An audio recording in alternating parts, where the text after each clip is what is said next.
Up for the Williamstown Braves, Kyle Bridges, as you saw, who struck out to lead off this game. Cade Doolin, Chris Montone in 3-hole, McIntyre in a 4. Number 5, Jake Slusarski, stepping to the plate in a 5-hole. Scott McNulty, Matt Murphy, Cade Gargano, and Drew Montone to finish out the lineup for the Williamstown Braves. And Slusarski takes the first pitch low and inside for a ball.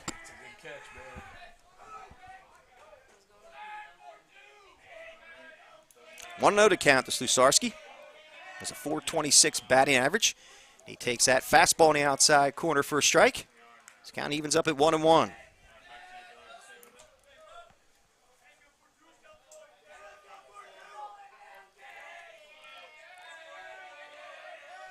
Njsiaa gets his sign from Ethan Evans as he steps off the mound. Wants to reset himself. And he's ready to go as he winds. And the pitch. Over for a strike call as he's ahead of Slusarski, 1-2. Just a bit of a technical glitch on YouTube for those of you just joining us with Williamstown bases loaded. A strikeout from Kyle Bridges was followed by a walk from Doolin. That pitch is outside for a ball. I call it a double. It was a miscue double because no leather. That's my opinion. From Montone, and then a walk by McIntyre has loaded things up here in the first. Count even at 2-2. And here's the 2-2 pitch. There's a little flare to right field. That's going to fall for a base hit. 1 run scores in Doolin. Chris Montone stays at third base, so the bases remain loaded with only 1 out, a run across for the Williamstown Braves. Big time spot there and a big time delivery. You'll check it out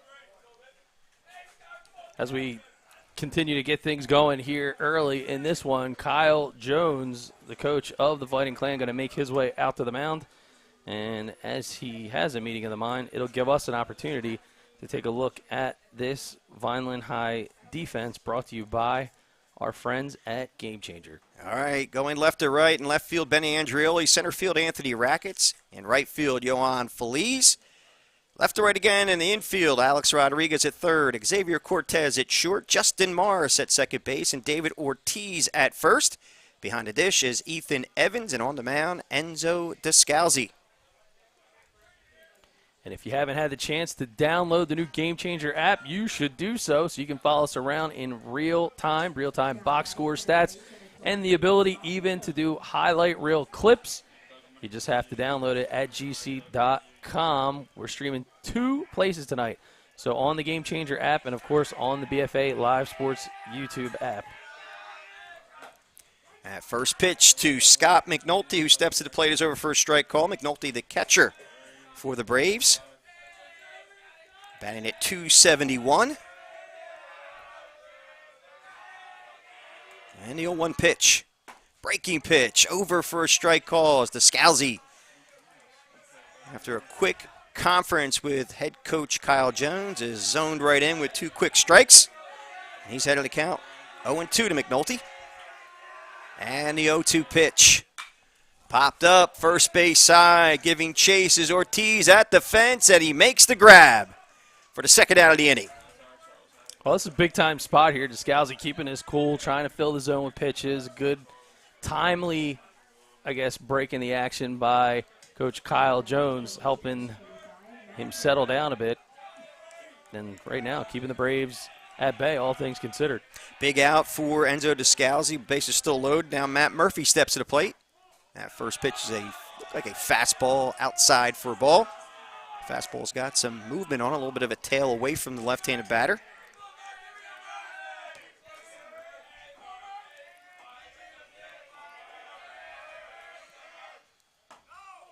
And that 1-0 pitch is low and away for a ball. It's 2-0.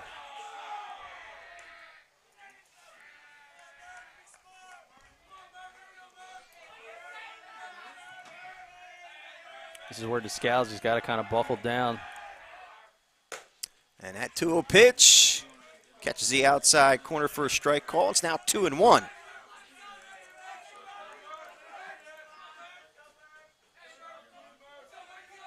Good shot at Njsiaa and a 2-1 pitch. On the outside corner, as the count evens up at 2-2. This will be a big spot for Njsiaa if he's able to work out of this jam here early in this baseball game. And a 2-2 pitch from Njsiaa. Low for a ball. Ethan Evans had a little trouble handling that one, but kept it right in front of him. And the count goes to full with no room to put any Braves. Njsiaa will have to come to Murphy. Something down Broadway. And that pitch is ball 4. He walked him for the second run in the inning for the Braves. Yeah, tough spot here for the Vineland Fighting Clan early on, and give credit to the Braves. Don't want to chase any pitches that are outside the zone. You got to find the one that you can absolutely drive. Right fielder Cade Gargano now steps to the plate with the bases still juiced and takes a big hack at that one and misses.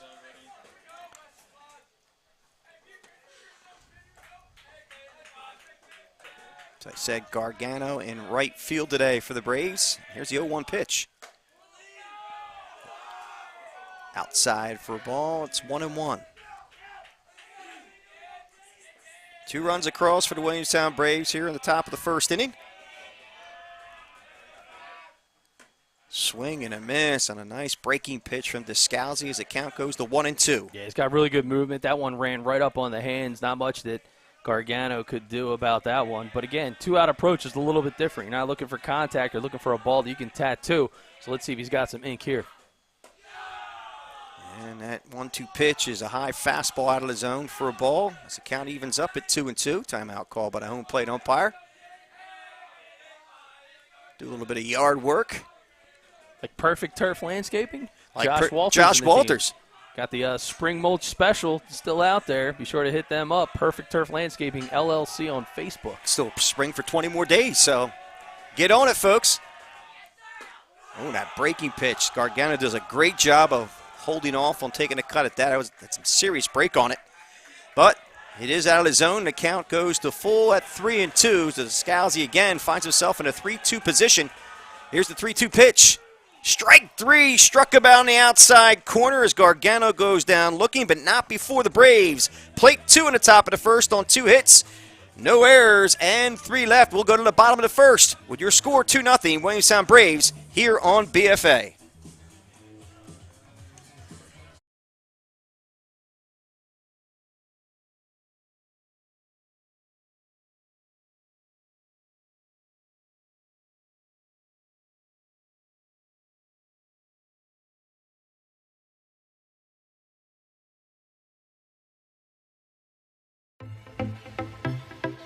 We're here at the brand new RK Service Center. Got to be super excited about all the things that are going on here at RK. We are. We're super excited. We've been waiting this for a long time. We're very proud of this facility. We are hiring new technicians, so we're offering a $1,500 sign-on bonus. You can check with our managers in terms of the details on that. But along with that, we offer healthcare, dental, eye, 401k with a match, and on it goes. No better place to look than right here at RK Auto Group. RKAutogroup.com, but individually for each manufacturer would be myrkchevy.com, myrkkia.com, and myrksubaru.com.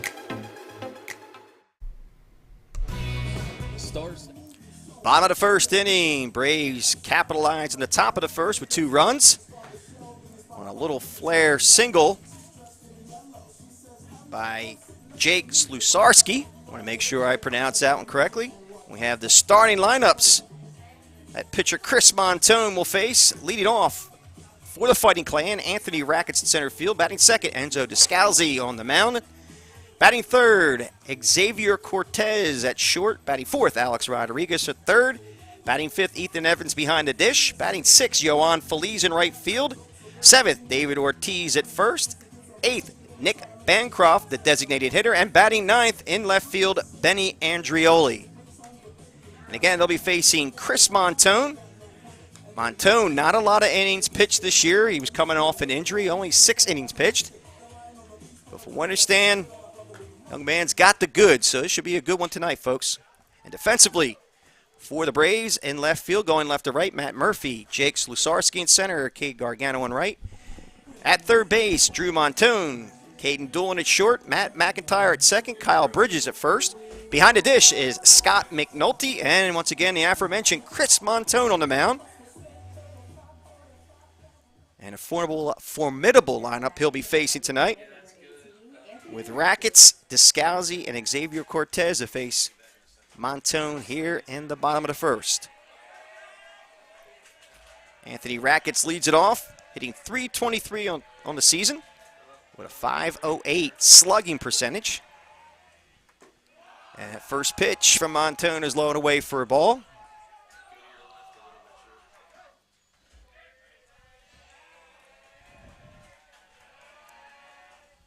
And a 1-0 pitch is high and tight. It goes to 2-0.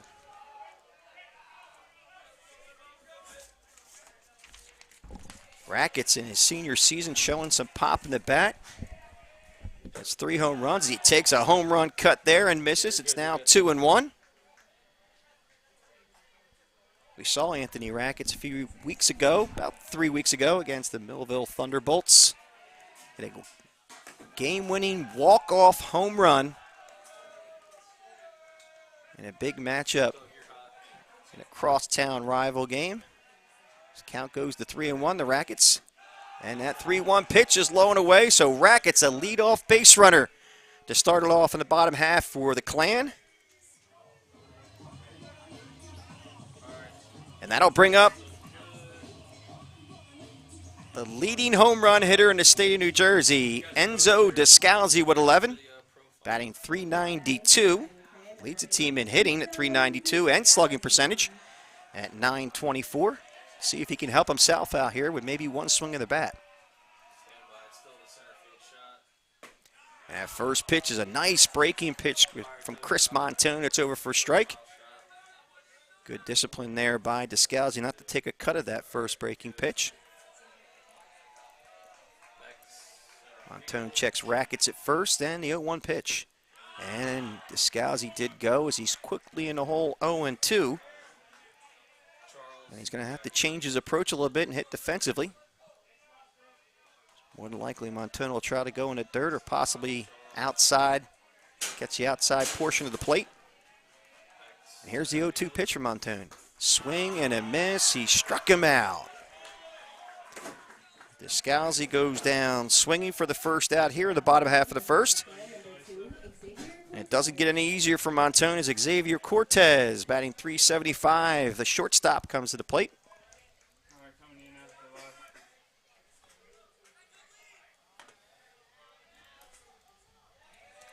Over to first base as Rackets gets back in time. Good shot there as you saw from our camera above.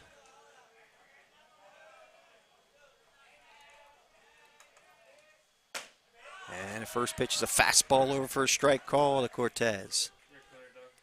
Yeah, this is where Vineland's got to be good with the fishing. Let's get back to business. Try to move a runner up on the base pass.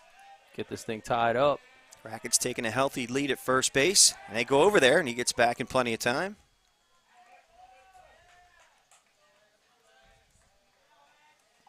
Count 0-1 Xavier Cortez, again with Anthony Rackets at first base and one down. And that 0-1 pitch is away for a ball. Count evens at 1-1.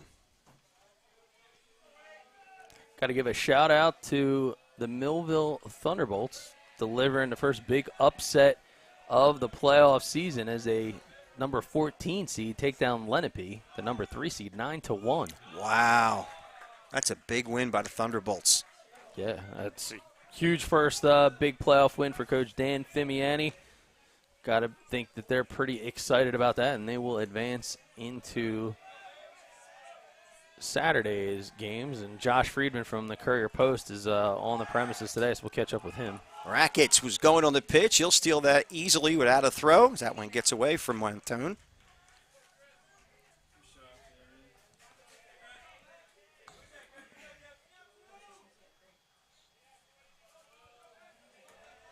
So a runner in scoring position for the Fighting Clan. A big spot for Xavier Cortez. Put a run on the board for Vineland. Cut this lead in half.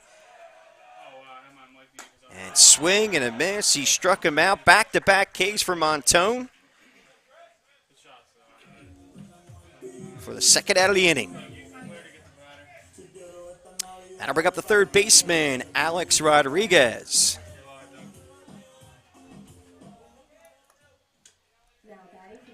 Rodriguez batting .372, playing third base tonight.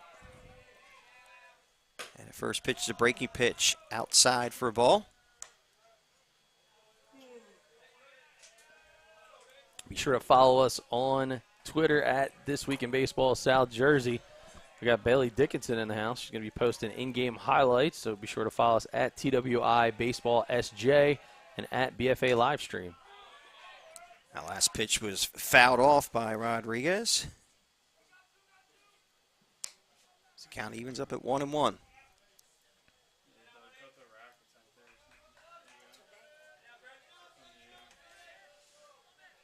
I guess you had to put a woman on that job, right? Run the scoreboard and do the tweets? Because she can multitask? Doing a lot better than I could, that's for sure. It was awesome last night. South Jersey South Shore Baseball League got action going on over there. A lot of baseball to be had.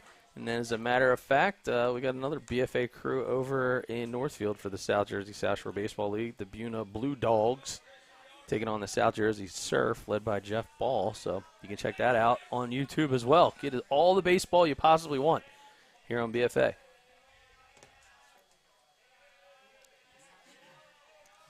Rodriguez faces a 1-2 count, and that 1-2 pitch is in the dirt, and Rackets will move to third as that one gets by Scott McNulty.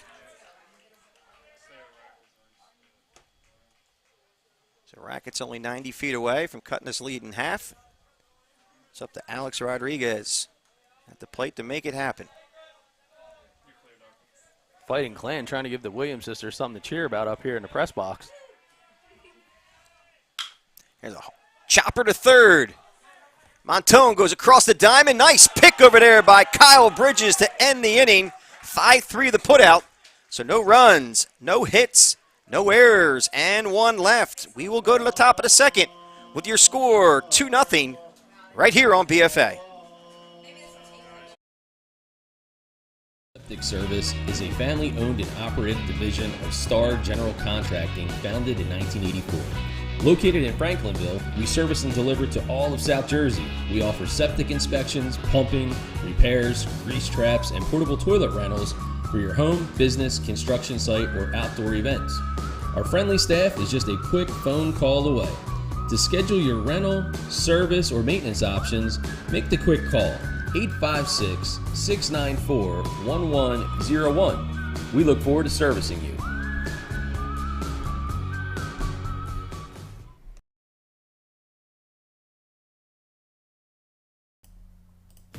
It's a perfect day for baseball and the perfect time to call our friends at Perfect Turf to get your yard in championship season form. That's right, Josh Walters and his team, the official landscapers of BFA Sports, are waiting for your call to tell you all about their spring mulch specials. So don't run out and grab those bags. Grab the phone, call Josh and his team. They'll swing for the fences and make your yard look like the MVP.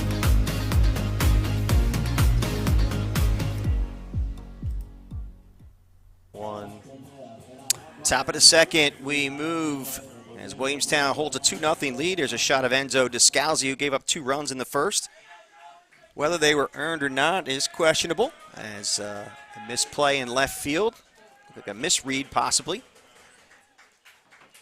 But Njsiaa with a very respectable 2.6 ERA. Looks to try to maintain that, but leading off the top of the second is Drew Montone, the third baseman. There's a ball lifted left field as Andreoli makes the grab. Track that one nicely. A good first step. Easy to track down and making the fundamental plays out there. Good, efficient opportunity for Njsiaa. 1 pitch, 1 out here in the top of the second inning. Now we're back to the top of the lineup with Kyle Bridges, who struck out his first time up. And the first pitch to Bridges. Breaking ball, an outside corner for a strike.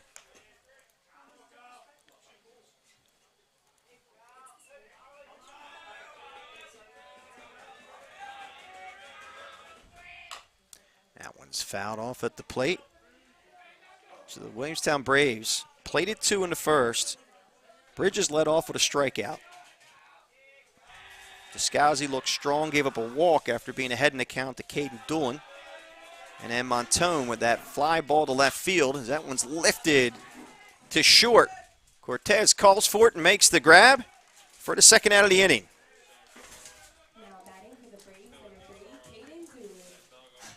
Montone hit that ball to left field, getting back to what happened in the first.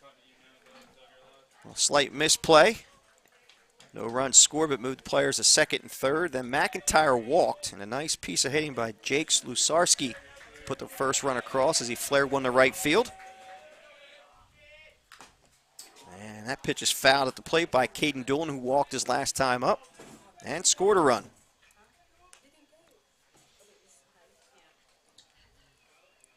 Then it looked like Njsiaa going to get after. He got McNulty to pop out to first base, then walked Murphy for the second run of the inning. Nice breaking pitch on the outside corner by Njsiaa. The count goes to 0-2.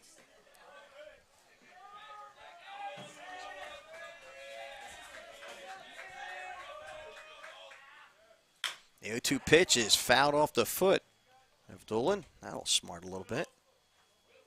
True. Evans doing a nice job back there behind the dish, and our buddy Johnny Monell Jr. in the 222nd and on Baseball Academy out there on West California in Absecon. Monell with some professional experience behind the plate in his own right. It's a family affair. Be sure to hit up 222nd and none. Registration is open for summer workouts right now. Caden Doolin took that last pitch low and away for a ball. The count goes to 1-2. Njsiaa winds at a 1-2 pitch. Chop foul, third base side. Coach Slade down there getting lost in the foul territory. It's the little things, though. It is always the little things, as you can see. Look that ball right in, right back into the belly. That 1-2 pitch is lifted left field. Not deep as Andreoli grabs it for the last out of the inning. So 1-2-3. Go to Braves in the top of the second. We'll move to the bottom with your score 2-0 here on BFA.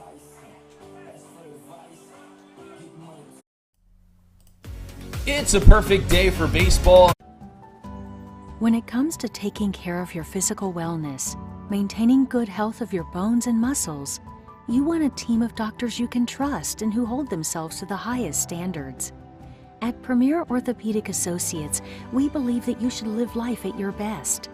Our team of non-operative and operative orthopedic specialists strive for the highest standards, exceptional outcomes, and happiest patients. Come and experience the Premier difference.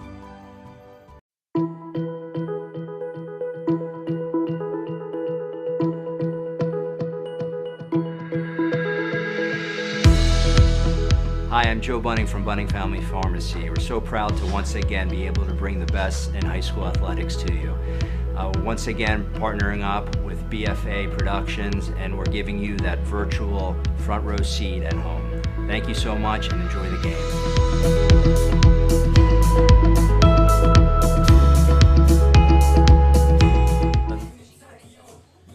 Welcome back to a beautiful Vineland High. What a great night for a contest, and what better time for you to decide to download the GameChanger app. That's right, go to gc.com. Today's games being streamed not only on BFA Live Sports, but on GameChanger, the official scoring app of BFA Live Sports, and sports fans everywhere. So you can check it out. Look for the Vineland Fighting Clan, and you can get real-time stats and even control your in-game highlight packages and more on GameChanger. All right. The 5, 6, 7 hitters, Evans, Feliz, Ortiz, to face Chris Montone, the senior, this bottom half of the second inning. Now batting for the Fighting Clan, number 11, Ethan Evans. Again, Ethan Evans to lead this one off. Evans working behind the dish. It's a battery mate of Njsiaa. Evans batting .327 with a .429 slugging percentage. First pitch is a fastball high for a ball. You know, 7 versus 10 matchup on paper. We expected this one to be a bit of a nail biter, runs at a premium, and so far that's held true. Evans took a big hack at that one.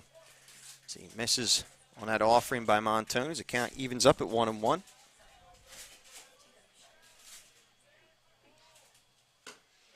And he swings through that fastball to letters.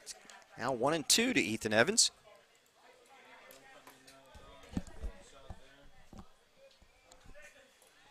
Montone gets a sign from Scott McNulty. Winds in the 1-2 pitch. Fouled straight back.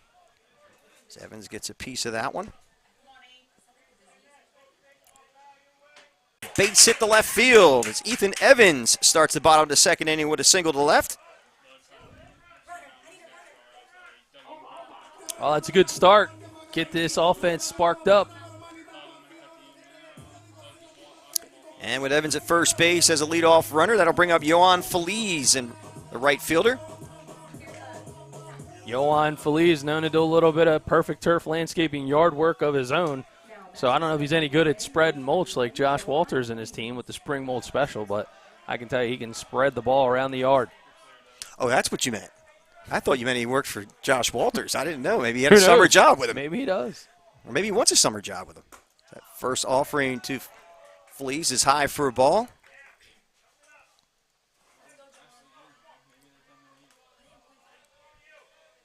Oh, he looks like a big, strapping young man. I could see him out there. Oh, yeah. He's spreading some mulch, cutting some lawns. We had missed one of the Vineland High games, and he said, man, I wish you guys were here yesterday because I want Njsiaa. So this is a guy that can hit it a long way. He said Njsiaa? He did, 100% did. I still never got a definition of Njsiaa. Anybody want to tell me what Njsiaa is? Is that yard? That's correct. Is that short for? That's really, really far. Really, really, really far. He went Njsiaa. The Williams sisters on point with that. Wasted no time. The Williams sisters, they sound like a duet, like a group. But maybe they can sing. But I'm curious. I don't know. I'm curious to know what video we're shooting from up in the press box through a net when you can watch this beautiful high definition broadcast anytime you want. There's a pitch lifted to right field in foul territory, giving chase, but running out of room, or actually running out of time, is Cade Gargano as he gave it a good effort.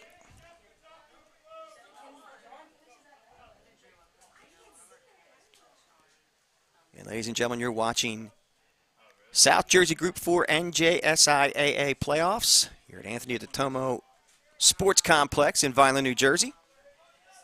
BFA Sports bringing this to you live via BFA Live Sports on YouTube and by GameChanger. You can watch it there as well. Snap throw to first base, not in time. I believe that pitch was called. Yes, it was called low and away, so the count goes to 3-1. Big spot for Yohan Feliz. This is a pitch hitter's count right now. It's Montone having a little bit of a challenge with some control.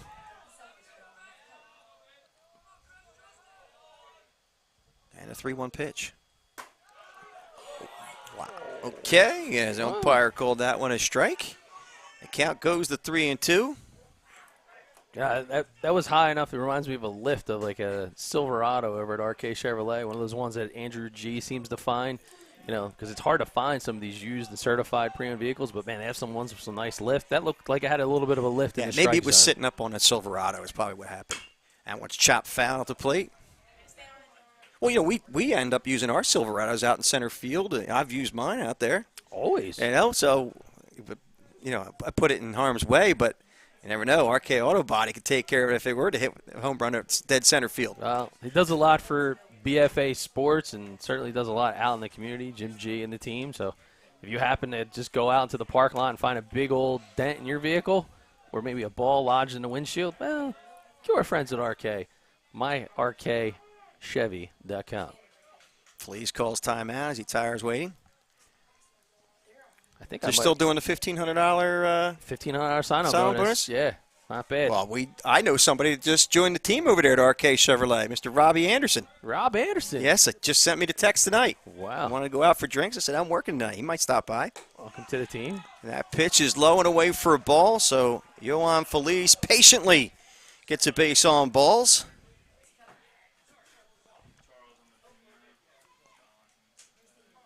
Well, looks like Vineland in a prime position to do some damage. And it's up to David Ortiz, the first baseman, to keep it going here for the Vineland Fighting Clan.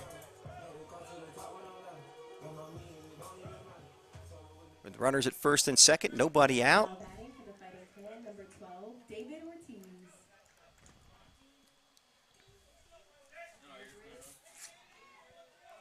Ortiz just joining back in the lineup after an ankle injury a couple games ago from, I guess, basketball, right?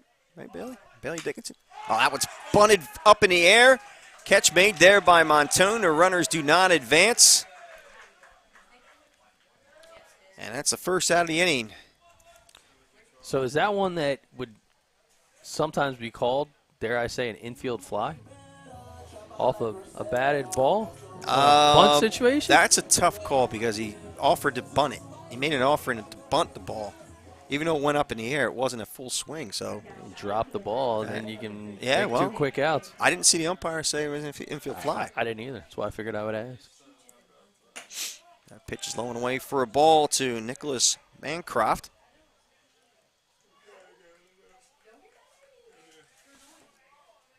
Bancroft not listed on the stats on NJ.com. There's a ball ripped to left field, falling quickly for a base hit. Here comes Ethan Evans, and here comes the throw to the plate. Not in time. Ethan Evans scores the first run for the Fighting Clan here in the bottom of the second inning. Well, a big way to answer back. You just said, well, Bancroft doesn't have any stats listed on NJ.com. Well, here's some stats for you. We need an RBI, and I'm going to swing the bat, and I'm going to knock in a teammate here on the Game Changer Instant Replay. Download the app at gc.com, and you'd get the real in-game stats and highlight clips just like this. A run across for the Fighting Clan. Still only one out with runners at first and second base. Bancroft last game against, I believe it was Bishop Eustace. Had 2 RBIs coming off. There's a bunt. Andreoli races down to first base and moves the runners up to second, third as he's thrown out. 1-3 on the putout. You know, it's very eerily similar to a strategy that Delsey, who also was victorious today against Pineland. Delsey's coach Joe Smith was on the Vineland High staff. He has this philosophy that if I get runners on base with nobody out, I'm telling you right now we're going to score a run some way, shape, or form. And it seems like Kyle Jones is taking a page out of that book as he, made it happen, playing a little small ball. Back at the top of the lineup with Anthony Rackets steps to the plate. So he takes that first pitch, a breaking pitch over for a strike call. Rackets walked his first time up back in the first.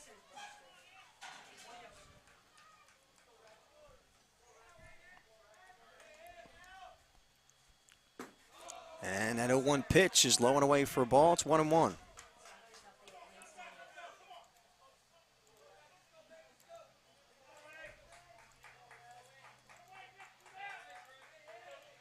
Montone sets and the 1-1 pitch. Breaking pitch, catches the outside corner. First strike calls, the count goes to 1-2. Rackets don't think he necessarily agreed with the umpire, but strike nonetheless. Now he's working behind in the count. And a 1-2 pitch. Bounces up there for a ball. Runners do not advance. Got a relatively short backstop here at Anthony Tomo Sports Complex and the Vineland Fighting Clan baseball field. An absolutely pristine, gorgeous field here in Vineland, New Jersey. One of the finest, if not the finest. The finest, I should say.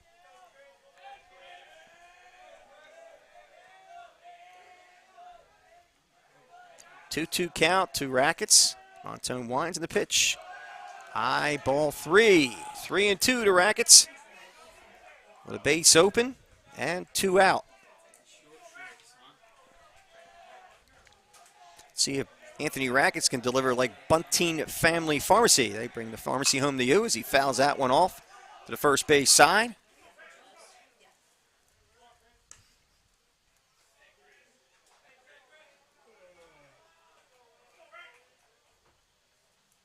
I noticed that Joe Bunting delivers some prescriptions to you. Is he like, does he bring you like aging cream? Because you are looking a little rough lately. Yeah, the wrinkles on the bald head just not cooperating. Wow. Rackets fouls that one straight back. Our buddy Jimmy Goulden from Baseball U Philly and the Arcadia pitching coach said, hey, guys, checking out your other live stream at South Jersey South Shore Baseball League. And Steiger on the hill for the Blue Dogs is an Arcadia pitcher. So wow. College coaches Nice. Always watching. 3-2 pitch, high ball 4. Rackets walks to load the bases. And he did not want to do that with the state home run leading Njsiaa now stepping to the plate with the bases juiced and 2 out.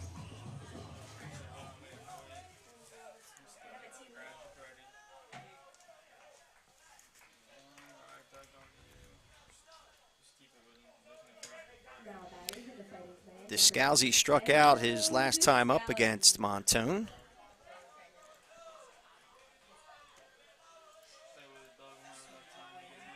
Let's see if he can even the score against him here at this plate appearance.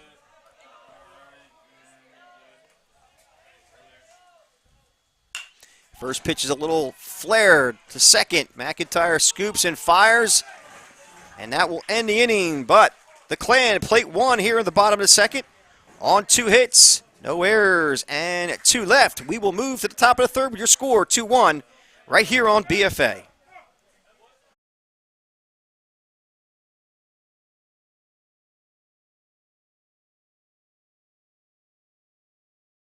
Hi, I'm Chris Brown, CEO of Close Point USA.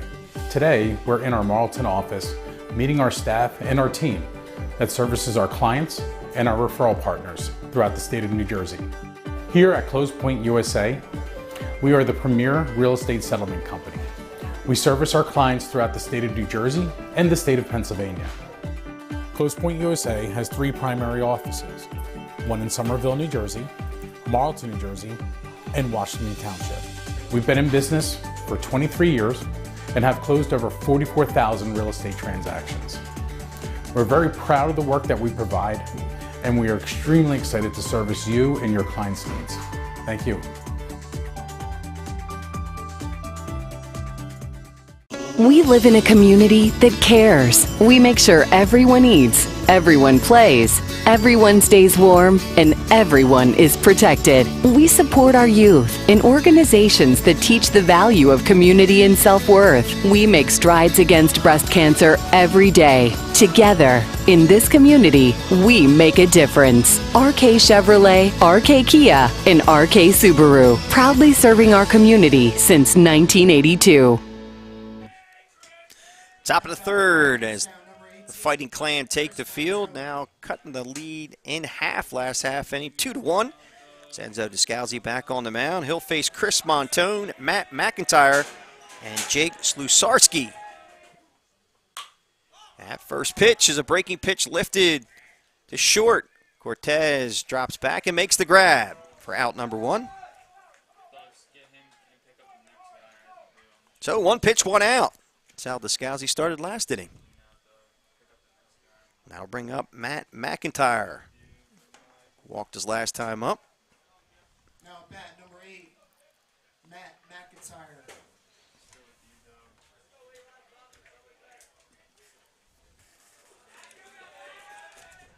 McIntyre leads the Braves in home runs with 4.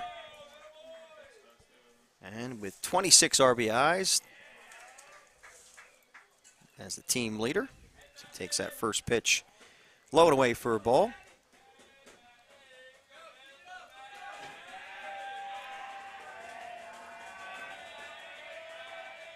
I'll give a shout out to Coach Jimmy Goulden and the Arcadia University baseball squad.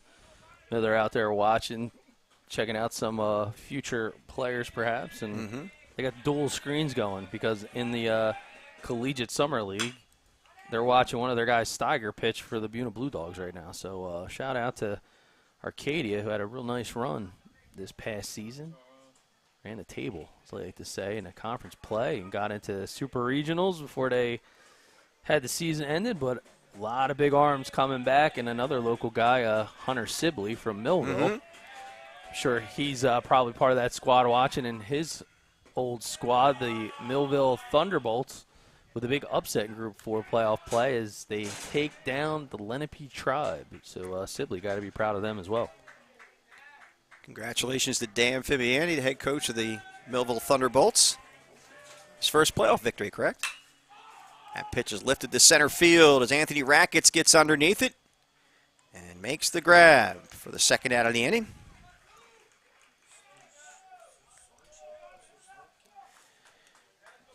As Jake Slusarski will step to the plate with 2 outs. He had the RBI single, a little flare to right field. Next at bat for Williamstown, number 42, Jake Susarski.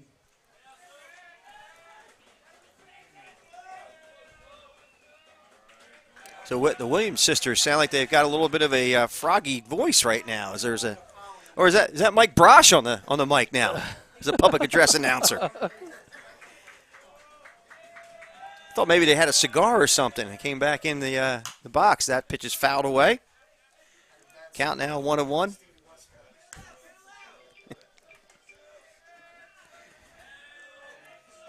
Count goes to 1-1 to Slusarski.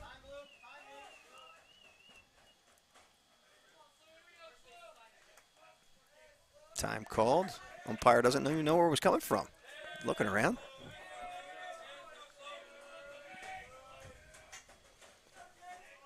I feel like, dude, I mentioned Joe Smith and he shows up. What are the chances? And that 1-1 pitch is fouled away as the count goes to 1-2. It's Delsey's own. Oh, yeah, 100%. We'll see if we can get Coach for a couple of minutes here. He always knows where the good spots to hang out are at the Vineland facility with this beautiful press box. And Coach Joe Smith of the victorious Delsey Crusaders. Yeah, it was a nice win today. That pitcher was tough from Pinelands, but we found a way to get it done. I don't know if you actually heard us talking about you literally maybe 7 or 10 minutes ago. No, not at all. So as Njsiaa continues to battle here, so Coach, we were mentioning, Vineland had got runners on first and second with nobody out and down by 2. I said, Joe Smith, who was on this Vineland staff for quite some time, we're over at Delsey, and he'll be the first one to tell you, I get runners on base first and second, nobody out. Somehow, way, shape, we're scoring at least 1. I would hope so. That's basically one way. You don't care if you're bunting, we're kicking the ball, taking pitches, it doesn't matter. Yeah, we're probably bunting, but we're probably bunting, but it's not 100%. There's a chopper to short. Cortez scoops and fires across the diamond and gets him. The 6-3 putout goes 1-2-3 for the Braves. In the top of the third, we'll stay right here or we go to a break? Yeah, we'll stay right here. We'll stay right here. Joe Smith. See if we can get everybody nice and cozy here in the box. Step out this way, Coach. Sorry about that. No, you're good. You're good. And so there is Delsey coach Joe Smith. He joins us now in the box.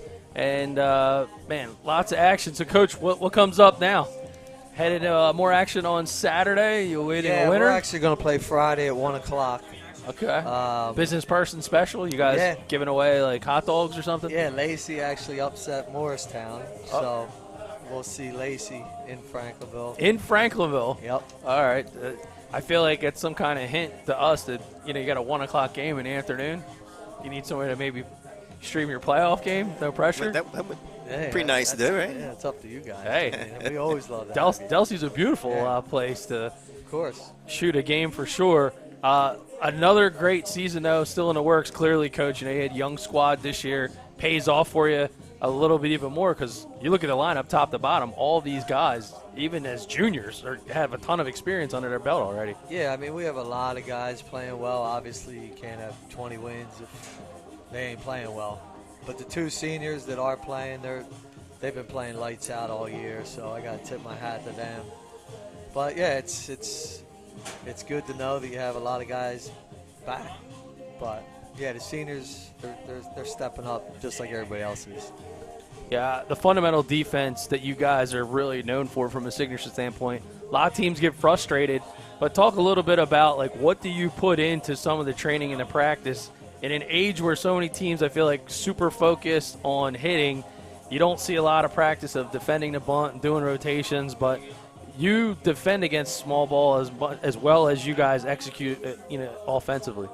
Yeah, I mean, I don't know. I was just always taught to teach the fundamentals, both sides of the ball, and that's what we work on.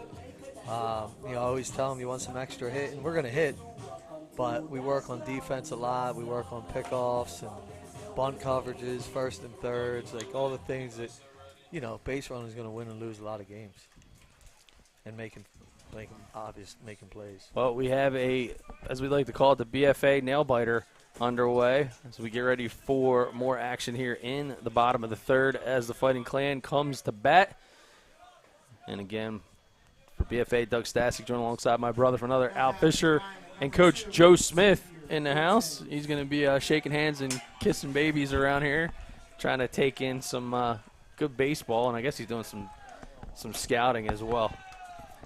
As long as he's not shaking babies and kissing hands. Oh, yeah, that's a bad combo. Probably the bad combo right there.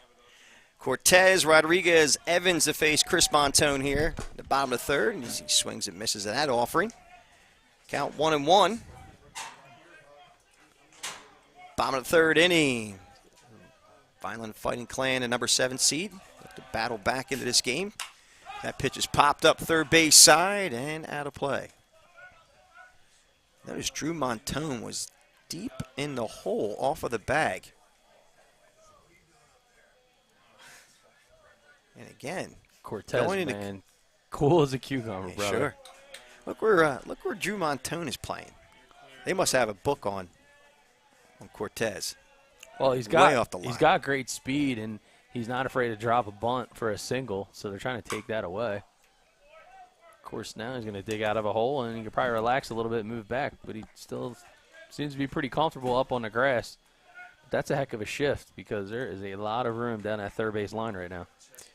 Sure, Cortez is taking a peek down there. Maybe he's going to try to pull one. Here's the 1-2 pitch. High ball 2. Well, no outs here, down by 1.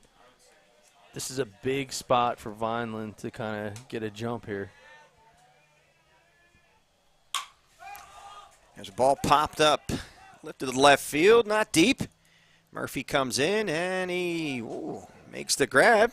Makes it look fun. Did the old extension. I guess you get a couple style points for that one. Cortez flies out the left field for the first out. That'll bring up Alex Rodriguez, who grounded out the third his first time up. Now batting for Vineland, number 17, Alex Rodriguez. Got to grab our buddy Josh Friedman, give us some playoff score updates. Grab him on the microphone at some point, too. Hey, Bailey Dickinson pointed out the Millville Thunderbolts might be in right field as that first pitch is taken over for a strike call. Yeah, a little scouting for the upset special from the Thunderbolts. Just a stone's throw away. Yeah, there's a lot of electric blue on the fence out there. And that 1 pitch is long away for a ball. It's 1-1. Good call. Good catch by Bailey Dickinson. Oh, man. A heck of a softball player herself. We got all kinds of scores that are piling in. So some ones that we anticipated would happen. There is the they're in their jerseys. The T-Bolts right there. The Thunderbolts are. I wonder if they're watching on BFA and they know they're on. Upset City, the 14 seed. I don't know. They look like they got mischievous smiles over there. Ball's chopped softly to third, caught in fair territory, getting down the line, and the pick is not made there by Kyle Bridges as Rodriguez legs that one out for an infield single. So Kingsway, a 5-1 winner over Cherry Hill East. Central took down Clearview 10-1. Egg Harbor Township takes down Toms River North 11-1. Shawnee, a 5-1 winner over Toms River East, meaning all the Toms River schools have been eliminated. And Eastern loaded the bases in the top of the 7th, couldn't score, and they fall to Southern 5-4. Paulsboro, 6-4 winner over Wildwood. Audubon blank Salem 10-0. Shalleck takes it to Glassboro 11-0. Pittman advances 7-0 over Clayton. The Lions of Cherry Hill West 8-2 over the Colts of Cumberland. And heck, we even have an updated score 2-1 at the game that we're at. So, really? So, yeah. Oh, thanks for updating me. I wasn't aware. It's good to have inside You keep me info. awake. I appreciate it. 1-1 the count to Ethan Evans. Over to first base as Rodriguez was leaning a little bit. Yeah, but those Thunderbolts, man. Talk about making some noise.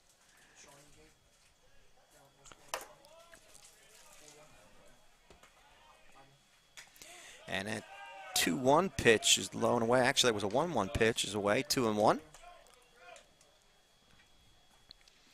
Ethan Evans had a singles first time up. Back in the second inning. And scored a run. Scored the only run for the Clan. Oh, and he took that one off the back. Well, nothing like a free tattoo. It reminds me of ones of that Cracker Jack prizes. Do they still give you tattoos? I think that you can like lick and stick because of the whole COVID thing. I don't see the comparison. I thought your mom. Yeah. Didn't your mom take those things away from you though, from your halitosis when you were a young tyke? No, I think that's probably why I'm a little bit loopy from licking them and putting them on my arm. All that ink is probably not good for the system. Yeah, it was a little different, probably a different kind of ink than now. Yeah, I would say so. Yeah. Well, it looks as if Kyle Jones is going to have a conversation with Njsiaa, Yohan, Felice. Now back for the Fighting Clan, right fielder, number 21. Oh, and then we got another couple updates. Delran 6-2 over Collingswood to advance, and Barnegat 7-0 over Overbrook. So I guess we're going to have to buy Coach Greg Himes a beverage or two because he's probably a little upset that didn't play out because I kind of would have thrown a few shekels, admittedly, on Overbrook. Felice took a cut and tried to make this a 4-2 ball game with that last swing. Man, and I love when I get a few text messages from our buddies at the college scene, always looking for players here on BFA. But they don't always like us to say who they are. Well, isn't that why we do it? This is why we do it. To be these players can be seen. Well, 100%. But I mean, it's not because people want to hear us call play-by-play, because obviously. No, they'd rather hear nails in a chalkboard or cat and heat probably than listen to us say anything. Cat and heat. Oh my gosh. Like. Was that bad? That was bad, but that's probably about the way you sound when you're doing your color commentating. It's pretty on point, I think. In the event, it's 1-2 to count the Yohan. That one's low in the dirt. Runners do not advance, and it evens up at 2-2. Yeah, so if you're, at this part of the lineup, runners at first and second, one out, you're down by one. This is one where I'm trying to go with the ball the other way, right? They keep pitching away. You got to creep up here on the inside of the plate and just go with it. Be productive. That ball's chopped to third. Could it be a double play ball? Force play at third. Nice play made there by Drew Montone, the junior. So I believe he helped out his brother Chris. Yeah. If I were to take a guess. Yeah, he was warming it up for Chris right there. A little throwback to the 90s. Interesting, he didn't think about turning two. Yeah, he did look off the runner. That was an immediate run to third, possibly get that double play, but this could be an opportunity for the Fighting Clan to take advantage of that non-double play. We have number 14 coming to run in, Sam Garcia. 12, David Ortiz. Will come in to run for Ethan Evans. Can't get over it. Vineland has all these Major League Baseball names. They got David Ortiz. They got Alex Rodriguez. I don't see Al Fisher in the archives of any Major League players. There'll be one coming up eventually, probably, I would say. Major League eating. The league. hot dog eating contest is coming up soon, isn't it? Yeah, I heard you're the guy that warms up Joey Chestnut every year. I do. Well, I give him something to like a goal to go for. Where do you go in town to battle? You go over to the block, like Tony's Lunch. They make you the big hot dogs. I go wherever I go. Hey, Tony's Lunch. There's a flare to right field. That's a fair ball to right. Here comes a run. He's going to score, and it's now a 2-2 ball game after a nice big-time clutch base hit by David Ortiz. Well, David Ortiz, just mentioned, got an MLB name, and so why not come up with a big MLB clutch moment? You'll see it here on the GameChanger instant replay. Shoots the ball down the right field line. Right on the line. Beautiful shot by our cameras. And, man, oh, man, a tie ball game. And just for extra added benefit, giving the dry cleaning company, probably Choice Cleaners, some work with the slide home. Yeah, Sam Garcia crosses the plate. tie this game up. Man, you can see him all fired up still over there. I'll bring up Nicholas Bancroft, who had an RBI single for the Clan's first run. They go over to first base, not in time. Oh, dare we say, Ortiz able to unclog the bases, just like our buddies over at Star Septic. You got that septic system clogged up before it is. Give them a call. They'll always get you out of that crappy situation. Yep. Can they get me out of this crappy situation sitting next to you? Can they run a snake and just get you right out of the box they here? have Because some I good got to tell you, equipment. They got the general contracting equipment over there in the yard. Oh, pitch is over for a strike call to Bancroft. Runners at first and third, 2 outs.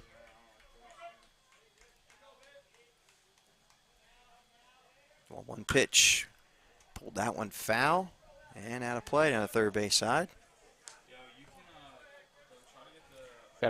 Got a couple people wondering if we have something other than spring water in the press box.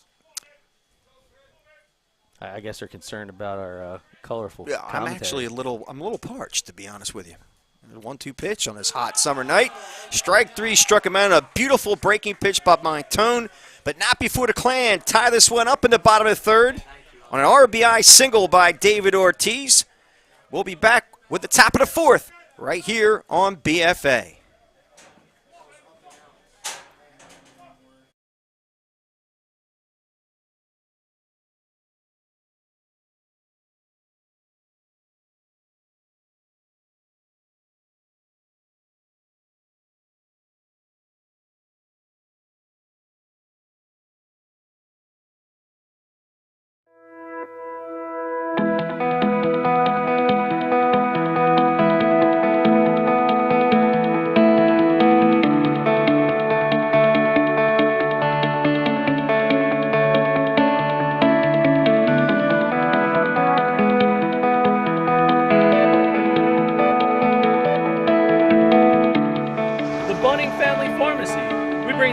Home to you.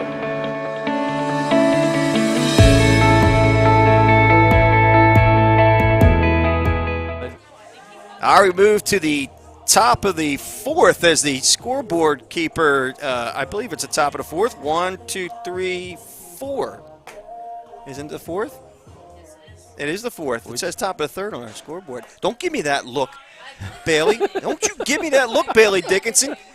But did you see that Bunting Family Pharmacy commercial with the guy in the car saying, Bunting Family Pharmacy, we bring the pharmacy home to you?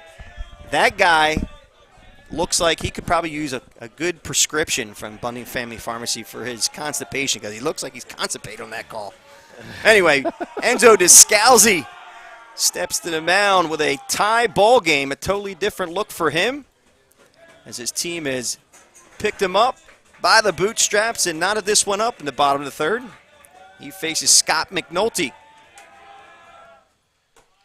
And that pitch is on the outside corner for a strike call. And we're now joined in the booth by the Courier Post own Josh Friedman, a busy guy. The legendary Josh Friedman. Are you kidding? Man, this guy's everywhere you want to be. It's his second game of the day. Second game of the day. I'm a little tired. He's like the guy from Mr. Deeds. He's all over the place? Yeah. There you go. The butler from Mr. Deeds. Hold on. We sitting on my cord here, Doug. Sitting on the cord. All right, let's keep this G-rated, folks. There we go. That pitch is foul to first base side. So, Josh, already a couple upset alerts as they come through. I mean, we see the Millville Thunderbolts out there in right field. And that's got to be the biggest one of the day, I thought. Yeah, I mean, Group 4, I kind of hinted at it before, is it's just so loaded. Millville played them.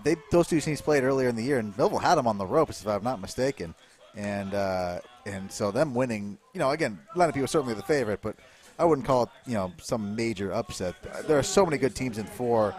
I don't know how this bracket's going to shake out. Well, they're hoping they get an opportunity to play one of these teams coming up. Yeah, they're going to have the fans full of Cherokee. I like what Cherokee did today, beat Washington Township.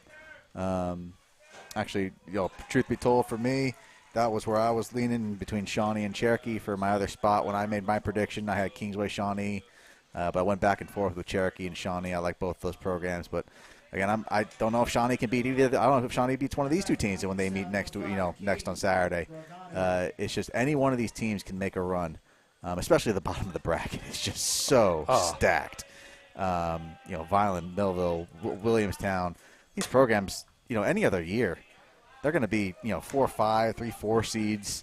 I don't remember a Group 4 bracket quite this daunting in really any sport I've been a part of for quite some time. I've been super impressed with all these teams, and I can't wait to see what they got. So to update everybody, 1, 2, 3. That one was very quick, a very efficient inning for Enzo Descalzi, and we might as well stay right here as we move to the bottom of the fourth inning. But Josh, this scrappy, violent fighting Clarence squad, second year for Kyle Jones. He was 9-9 last year. He goes 16-5 this year. Now finds himself in the playoffs as the 7th seed. As to your point, this is a formidable baseball team. Yeah, I watched them play earlier this year against Millville. It was a great game, a walk-off home run. Doug was here for it. And obviously then the next game, those two teams played, and there was a walk-off the other way. That was a fun day, fun couple days. Oh, yeah, there you go. There's the Thunderbolts there. Yeah. Got a lot to dance about as you see Wayne Hill. But Vineland, these two teams have both, off the top of my head, I can't remember exactly, but one of them is on a 9-game winning streak. I think Williamstown maybe on a 6-game winning streak. These two teams are smoking at the moment. And, Williamstown got Chris Montone back. Obviously, their ace last year. He's been kind of banged up, sore all year. He's just kind of getting in his groove pitching. So him being back for Williamstown has been a huge boost for them. And then Vineland, look, they've been hitting the ball all season. Enzo obviously broke the school record for home runs. But this whole lineup hits 1 to 9. Rackets, the leadoff hitter, was hitting the 9th hole for a good chunk of the year. And Kyle Jones actually told me he's not moving him up. And, well, there he is. He's at the top of the order. But Benny, Nicholas Bancroft, you see him down there. Well, 7 and 8 both had the RBIs today. This team hits 1 to 9. But again, both these teams are really impressive. Either of these teams can make a final. Wouldn't surprise me.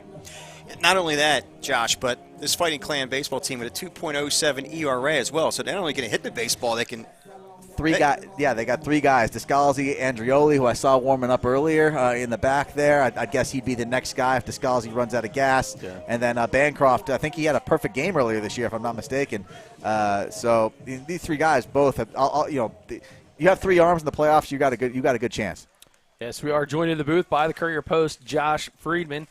Even though he wears the Patriot hat, still his signature piece. I guess we'll still allow him to stay in the booth. Wait, if you notice, it's not my usual hat. It isn't. You got the blue with the red bill. Well, is that a new? I've actually had this for years. The problem is I went camping this weekend, and as much fun as I had with my family, that hat, which I've been wearing basically nonstop for 10 years, got a little more beat up. It smells like smoke at the moment, campfire smoke, and I'm not sure it's going to make it much longer. I'm kind of testing this one out. This was a gift from my wife as well. Both were, but I got this about 6-7 years ago.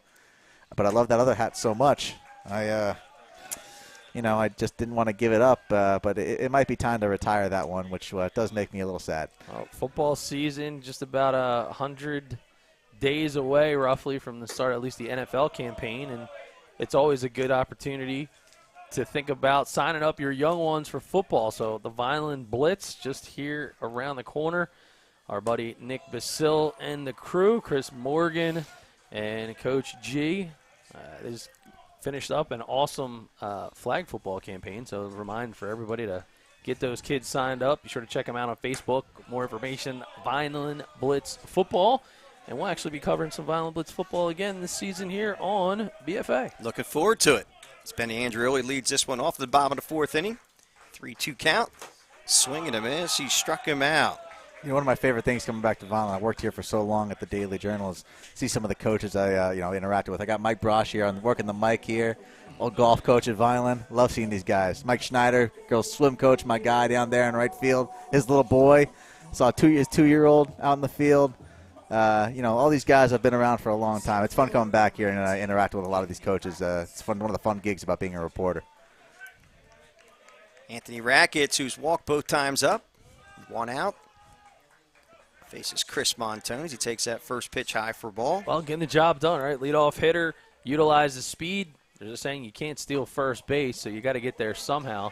And Josh had mentioned it, a guy that was at the bottom of the order, and we always said, hey, the difference there is just 1 at bat per game, but showing some flashes of power as he's got 3 home runs. Well, he had that walk-off against Millville.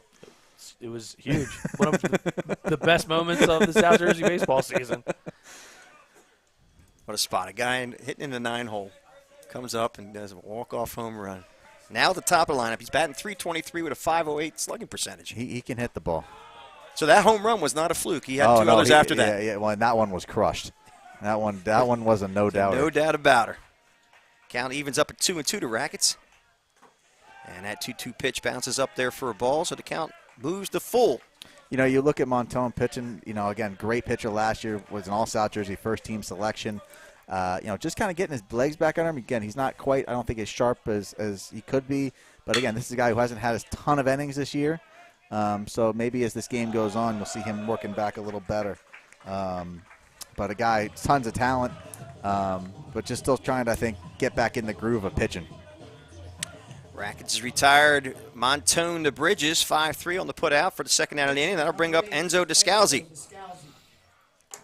I got a hunch this guy, Enzo, might be swinging a little hard here after leaving the bases loaded last time up. He takes that first breaking pitch high for a ball. He's pitched well, though, after that first inning. He did. He settled in nicely. He fouls that one off. He kind of evens up at 1-1.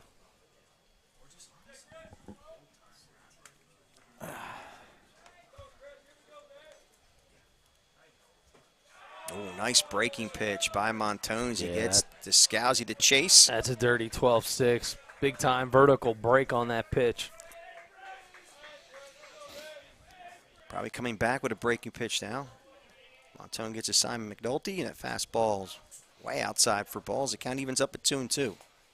I saw your boy at that Holy Spirit game. Lousy was in the field today. Oh, Lord. Did you hear what he called him? Did you refer him to Lousy? Did you He called him lousy. We got him good last night. I wasn't a slip. No. That was intended. Actually, they did a good job. Those officials did a good job that game. They did a very good job. They did a fantastic job.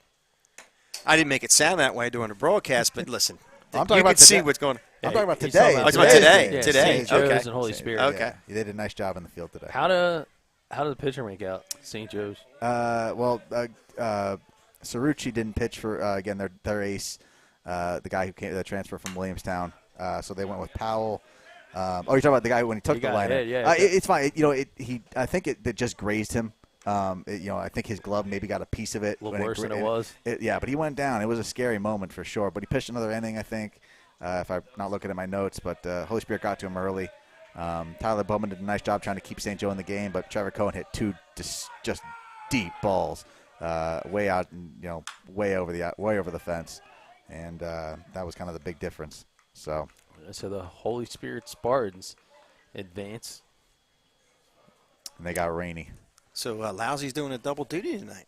Yeah, he is. Yeah, look at this guy. Yeah, he's everywhere. He's in demand. Yeah, he's definitely in demand. No, not. I was having a sidebar conversation and came across the microphone. Just forgot that. I didn't hear it. I just thought you were talking to yourself. Yeah, that's usually what happens. I'm on here long enough.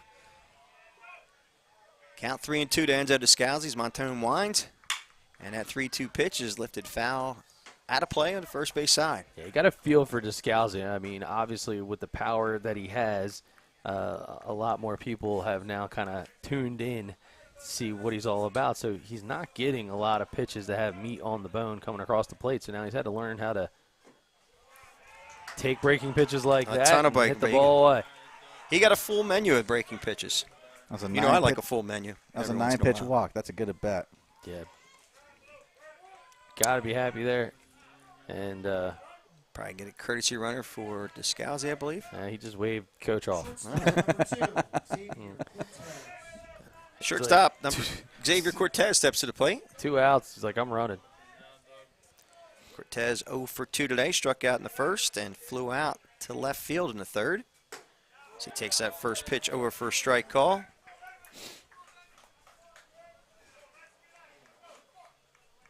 We talk a lot about, the ingest with the umpires, but, Josh, playoff season, the one that reminds you more so than ever that There's a real shortage.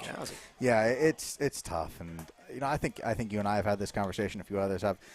It's tough out there. These guys. It's a hard job, and no one is ever going to say officiating isn't. I couldn't do it. Plenty of other people who criticize these officials couldn't do it. But it's also a job, and these guys are everyone wants the calls right, and these guys are drained, and there's a lot of criticisms coming from the sidelines, and it's not always fair, but you feel for these guys, but at the same time, they're signing up for it, and who wants to take that criticism? And you give these guys credit for wanting to go after it. But at the same time, I find myself criticizing the officials every now and then. I try to do it respectfully. So, and that's, I think, what I think that's a big reason why you don't see more officials nowadays is it's not respectful. Yeah. You can disagree with the call all you want, but there's just a lack of respect towards the guys in blue, which is a big problem.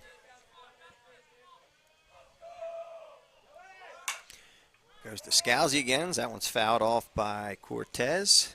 He'll have to retreat back to first. I got a hunch this is going to come down to who's got a better bullpen tonight. Oh, no question.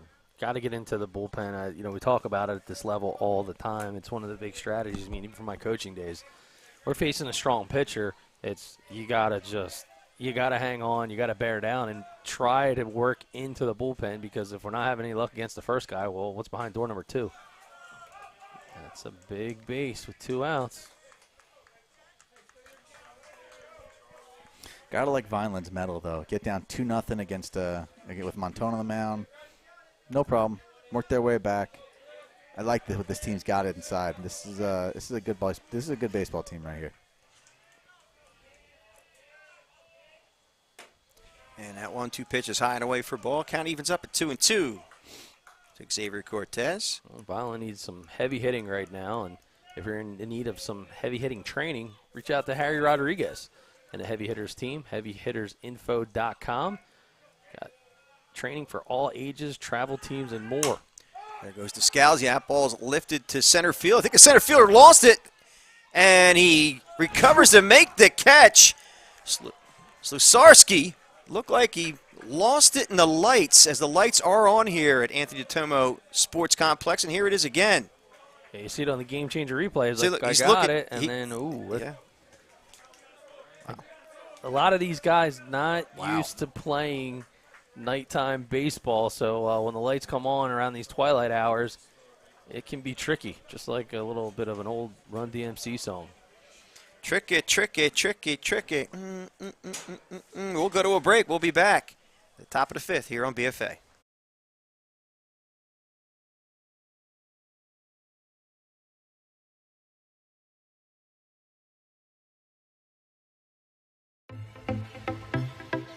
We're here at the brand new RK Service Center. We've got to be super excited about all the things that are going on here at RK. We are. We're super excited. We've been waiting this for a long time. We're very proud of this facility. We are hiring new technicians, so we're offering a $1,500 sign-on bonus.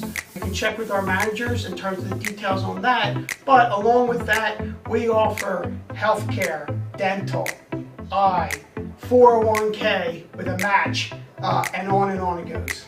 No better place to look than right here at RK Auto Group. RKAutogroup.com, but individually for each manufacturer would be myrkchevy.com, myrkkia.com, and myrksubaru.com. Star Septic Service is a family-owned and operated division of Star General Contracting, founded in 1984.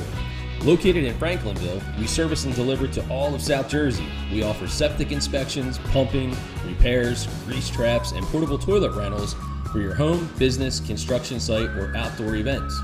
Our friendly staff is just a quick phone call away. To schedule your rental, service, or maintenance options, make the quick call, 856-694-1101. We look forward to servicing you.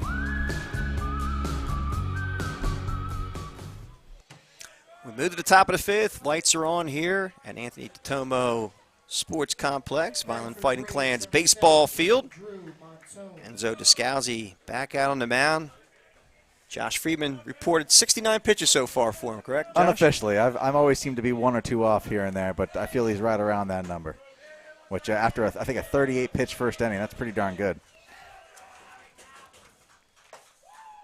And the first batter he will face is number 17. I guess this is a pinch hitter right now, isn't it? That pitch is low for a ball. He's retired 9 straight. If I'm not actually, hold on. I could be even wrong on there. Unless Drew Montone That's is Drew wearing. Montone. It's Drew Montone.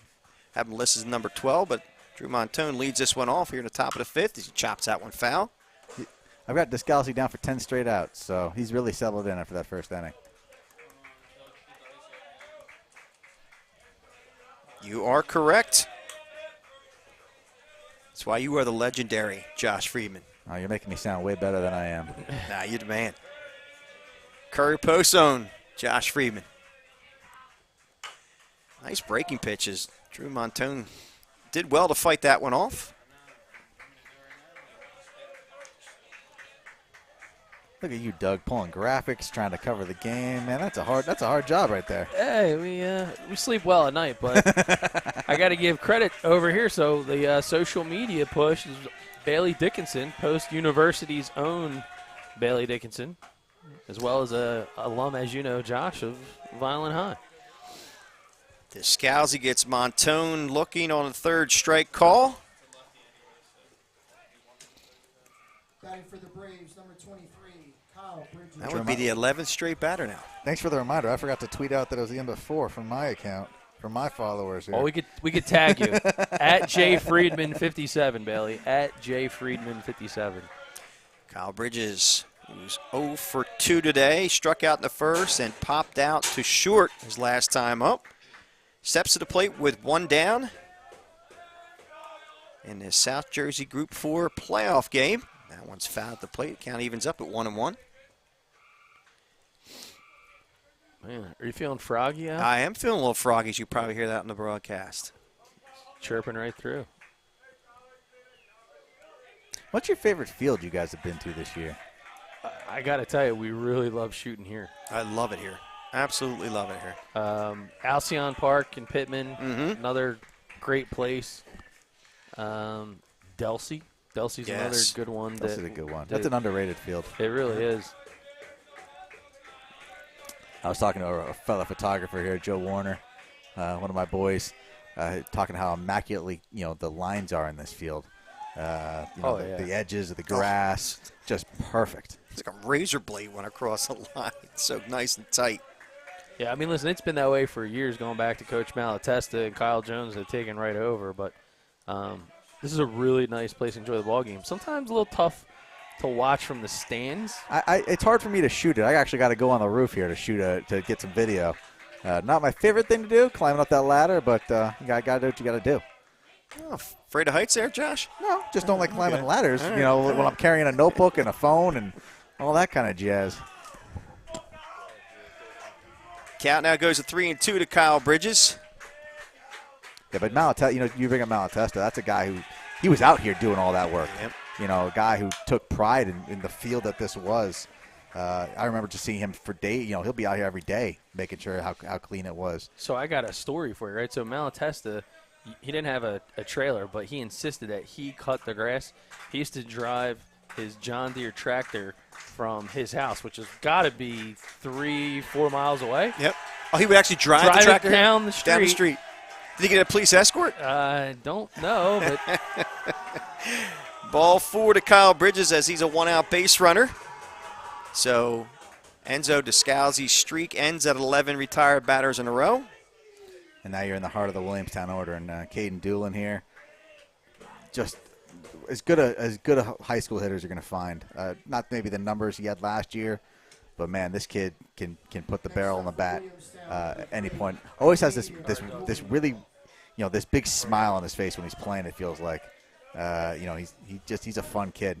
I like watching this guy play. He carries himself. He just oozes baseball the way he carries himself. He's batting .344 this year. And he takes that first pitch over for a strike call. Doolin is 0 for 1 today. He walked into first, scored a run. and flew out to left back in the second inning.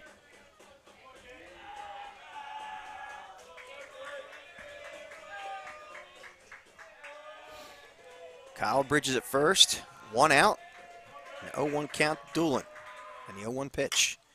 Chopped to third. It's going to be a tough one for Rodriguez. He throws the first. Nice pick over there by Ortiz, and they get him. Oh, check it out again on the Game Changer instant replay. This was a fantastic defensive play. Not an easy one for Rodriguez, as that one was chopped high, but he had a quick transition on the throw. And look at Ortiz get down nice and low, and he picks it. Nicely done. To get Doolin by a stride. So 5-3 to put out for the second out of the inning. And Chris Montone will now step at the plate with a runner in scoring position at second base.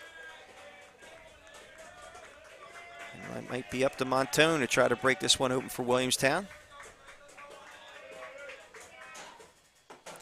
And first pitch is blown away for a ball.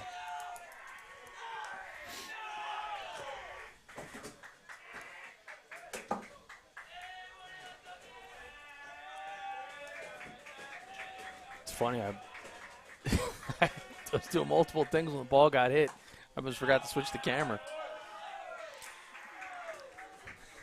That 1-0 pitch misses a mark by Descalzi, so the count goes to 2-0 to Montone.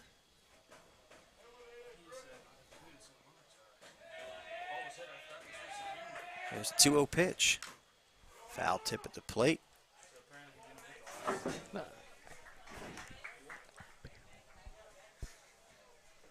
I feel like I should be filling the airtime while you're having these side conversations. Yeah. That's what you're here for, Josh.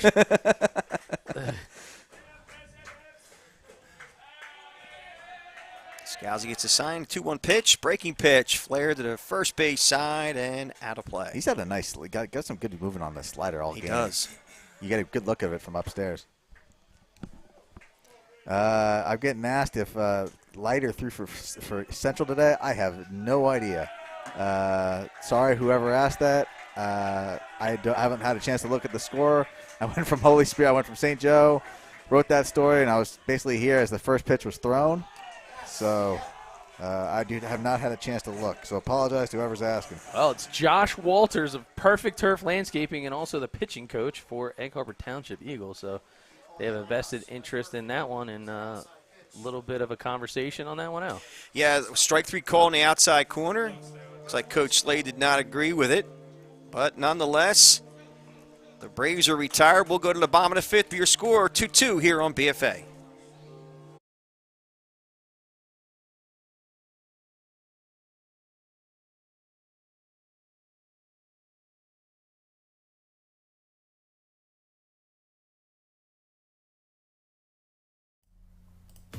It's a perfect day for baseball and the perfect time to call our friends at Perfect Turf to get your yard in championship season form.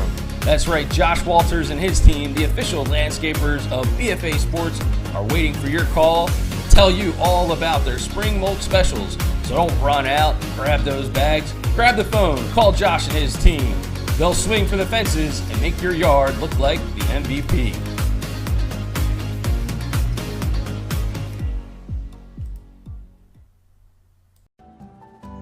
When it comes to taking care of your physical wellness, maintaining good health of your bones and muscles, you want a team of doctors you can trust and who hold themselves to the highest standards. At Premier Orthopedic Associates, we believe that you should live life at your best. Our team of non-operative and operative orthopedic specialists strive for the highest standards, exceptional outcomes, and happiest patients. Come and experience the Premier difference. One. All right, we move to the bottom of the fifth inning. New pitcher on the mound is Cade Gargano. The right fielder comes in to take the mound for the Williamstown Braves. He's been their ace all year with Montone down and Cerrucci transferring. He got thrown into the fire this year, so he's gotten better and better with each game. He was kind of entering the preseason. He was their number 3.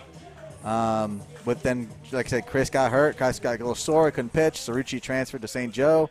And all of a sudden, you got this guy kind of taking over the number 1 role I think in a perfect world they would have hoped he would have pitched on Saturday if they got through this game.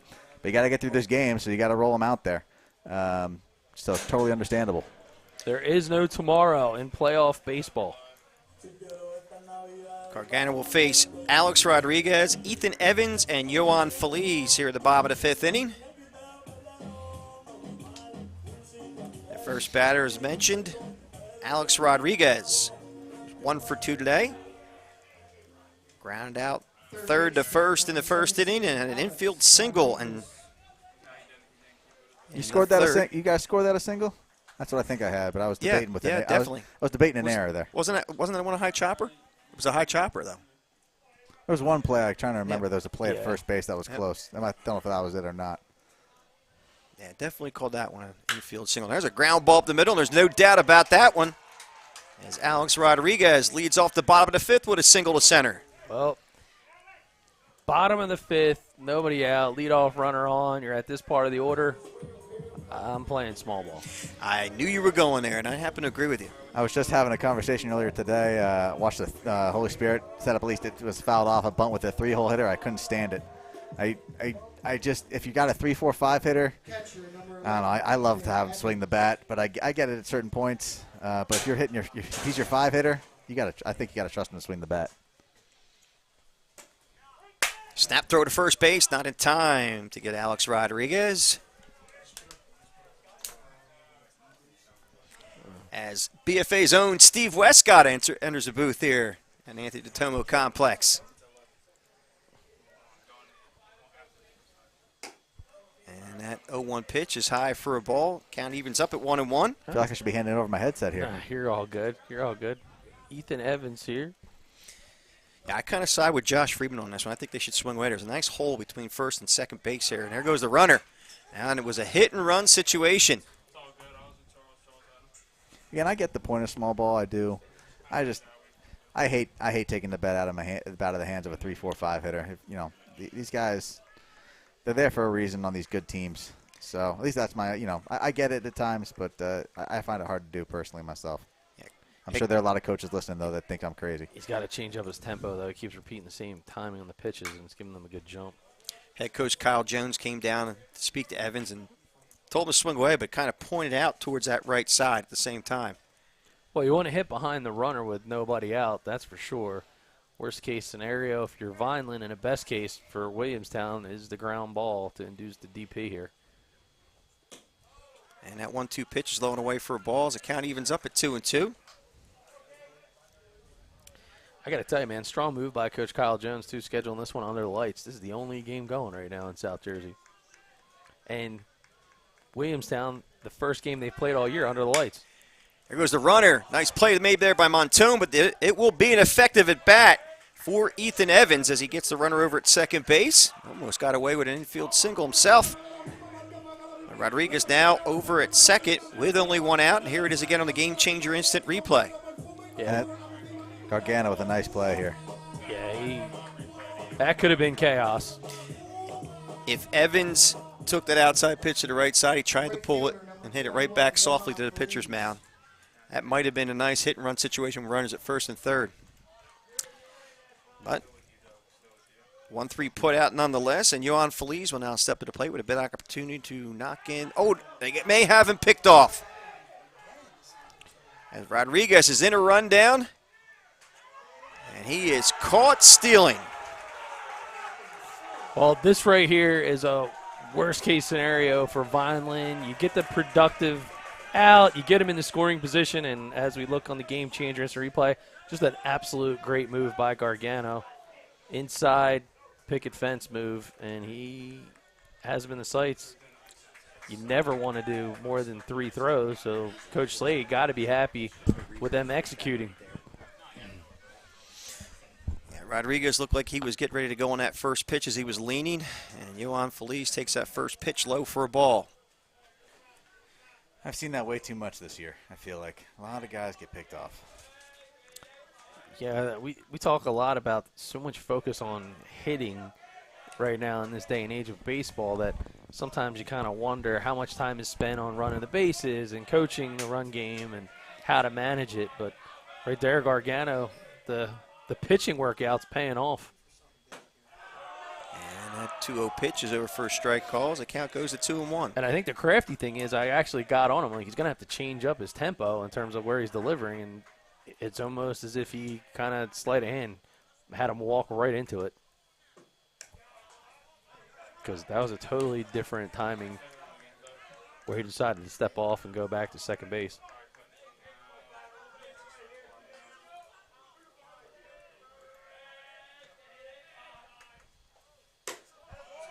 And Yohan Feliz takes ball 4, so he'll be a 2-out base runner.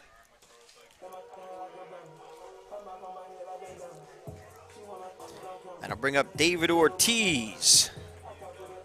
Ortiz stayed hot after the Bishop Eustis game. Went 2 for 3 with 2 RBIs. He came into this game and had a big RBI to knot this one up back in the third. He takes that first pitch low and away for a ball. Really aggressive lead over there at first base by Feliz. Maybe we go to the BFA side-by-side. Coaches, Cam. That's fancy. So now you got a pretty good look to kind of see how aggressive they're going to be with 2 outs. You guys got all the tricks here.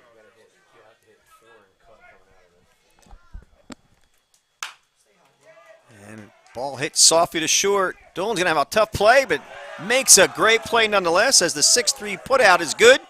And that will end the inning. So no runs, 1 hit, no errors, and 1 left. We will go to the top of the 6th inning. Your score, 2-2 here on BFA.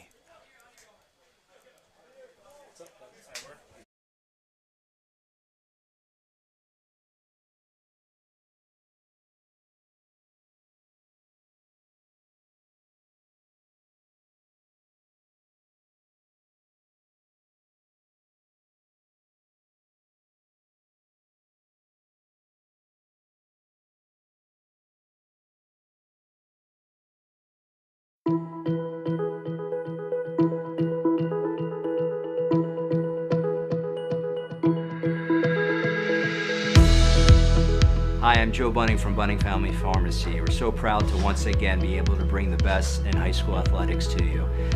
Once again, partnering up with BFA Productions, and we're giving you that virtual front row seat at home. Thank you so much and enjoy the game.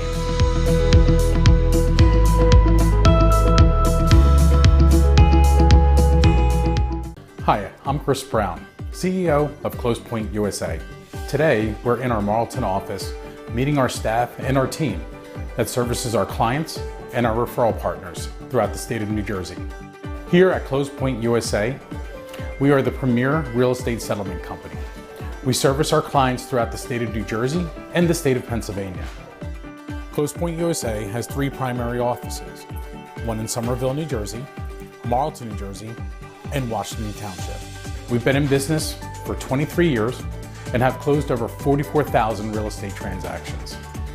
We're very proud of the work that we provide, and we are extremely excited to service you and your clients' needs. Thank you.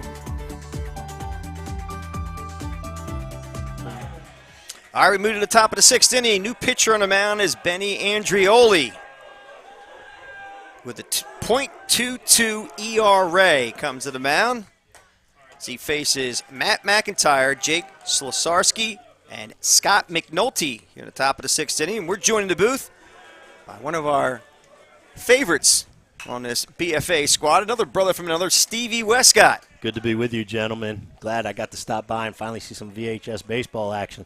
Beautiful night out here tonight. Woo. It started out warm, but it got cool. Temperature dropped probably about 15 degrees. Kudos to the VHA staff for the conditions of the field. This field's gorgeous. There's a ball laced to left field over the head of the left fielder. I believe that is, we'll get a number on him, that is Angel Rivera. And he holds him to a single after that ball was ripped to left. So McIntyre gets a long single to left field. Well, you see, go right off the fence. That thing was an absolute nuke. So number 7, Angel Rivera, in for Benny Andreoli in left as Andreoli takes the mound. Benny Andreoli's done a nice job for this VHS team this year. He's got a 4-to-1 strikeout ratio, a .22 ERA. He's given up only one earned run The in word, 31 if I innings. understand right, Al, is filthy off-speed stuff. Oh, he's got a filthy breaking pitch, filthy off speed. Keeps people off balance in that batter's box, that's for sure. That pitch gets away as it gets by Ethan Evans, and McIntyre moves up to second base. Well, this is where it gets very kind of interesting from a strategy standpoint. You got him out there in no man's land. If you're Andreoli, you just settle down, focus on him, try to get the strikeout, and then Coach Kyle Jones might make a defensive move here and determine whether or not he's going to put a guy on. And there's that filthy breaking pitch by Andreoli. That one's over for a strike call. Yeah, and Andreoli is a strikeout pitcher, as you said, so getting the hitter right here is, to Doug's point, the necessity here for Andreoli. There's another breaking pitch as that one's hit softly to third base side, foul. This count goes to 1-2 to Slusarski. Slusarski is 1 for 2 today. Had the big RBI single back in the first inning. Get the first run across for the Williamstown Braves. Then he grounded out short to first in the third.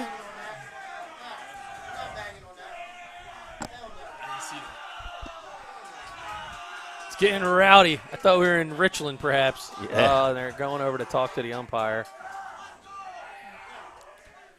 To your point, though, Al, this is kind of right where Andreoli wants him. When a 1-2 count, ahead in the count, can get him with whichever off-speed pitch he wants right here. And I think they're all about the cheering part of it. I think there's concerns about rattling the dugout, but come on, man. We can't take the fun out of the game. It's the damn playoffs. These guys are fired up. There's a lot of testosterone over there. State playoff time, baby. Playoffs. We're talking playoffs. We're talking playoffs. State playoff time. All right, 1-2 as he jumps back into the box, and it's mayhem. It is mayhem. You could probably hear that through the microphones. Got to, right? Just below us to our left. And that 1-2 pitch, breaking pitch is low and away for a ball. Count evens up at 2-2. Really good job by the catcher right there. VHS keeping that in front of him, not allowing the runner to advance to third.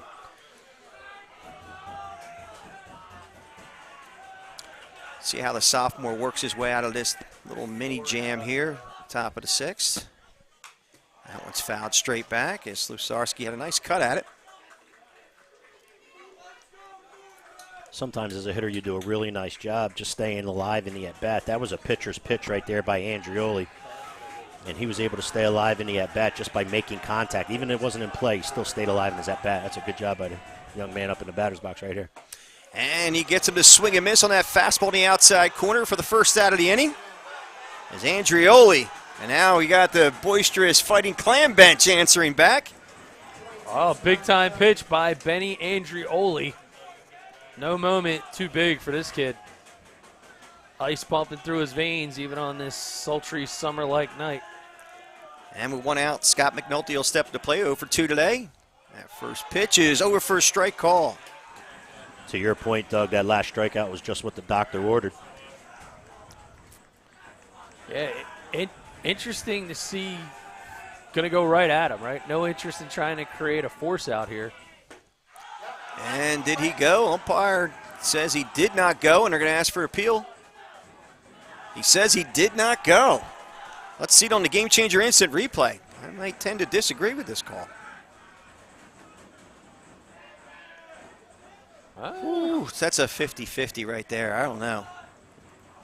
It was a borderline strike anyway, wasn't it? I mean, that pitch is foul for third base side. The count now goes to 1-2. Yeah, you call it the pitcher's pitch or the batter's pitch. It's right down the middle. Right. Not as far as location goes, but it could have went either way. Right. Andreoli in a really good spot if you're a VHS fan. Again, ahead in the count 1-2. This is the second batter in a row he's going 1-2 on, so he's really bared down. And again, a young sophomore on the mound, really showing his belly. A late timeout that was granted there on that one. Little chess match. I like it. we talk about certain positions of the games, especially with certain players, as Doug said to his point, no situation too big for Andreoli when he's on the bump, that's for sure. Voted all conference. 1-2 pitch is fouled away to the first base side. Here in the Cave Atlantic League, and if I'm not mistaken, the lead vote getter from a pitching standpoint. So talk about the respect earned the hard way. You can talk, you can have great Instagram accounts, but when you got coaches feeling that strongly about you, that says a whole lot. There's a ball lifted to left field, hit fairly deep. Rivera on the run. That looked a little shaky there, but he makes the catch nonetheless for the second out of the inning. PA announcer for Vineland High School was in the booth with us, just damn near had heart failure, I can tell you that. Yeah, just. Well, it's been an adventure out and left so far in this game. We've seen, we've seen a challenge early on in left field, and I believe it was Andreoli in his own right that was out there. Yeah. And now another recovered step on that. Yeah, it's a couple of misreads there. So, but Rivera did a nice job of recovering and make the out. That first pitch to Matt Murphy is outside for a ball.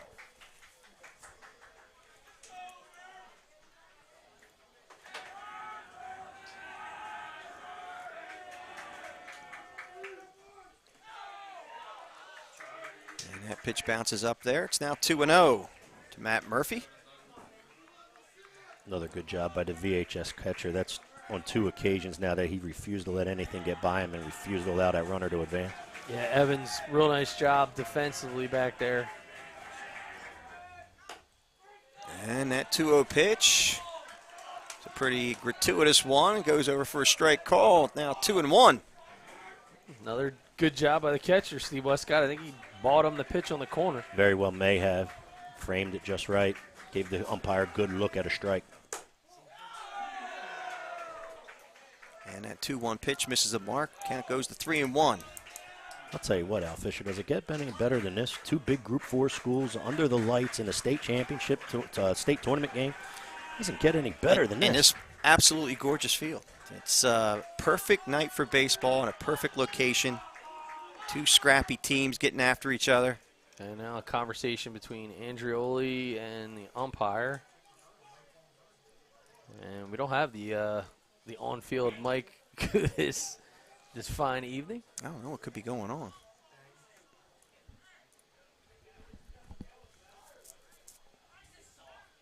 This has to do with something with the dugout Yeah, on the Williamstown Braves side, is my guess. I'm pretty sure. See if we can get some ears from up above. He's looking over at the bench, the Braves bench, but I don't know if he's seeking out the coach or if they're having a conversation or not. Usually what happens in this spot is they want the players to focus on their own team. Like, cheer for your own team. Yeah. Don't cheer against the other. I kind of think maybe by the look that they were getting from the mound that perhaps they were not cheering for their team. I'll leave it at that. Swing and a miss by Murphy as the count goes to full.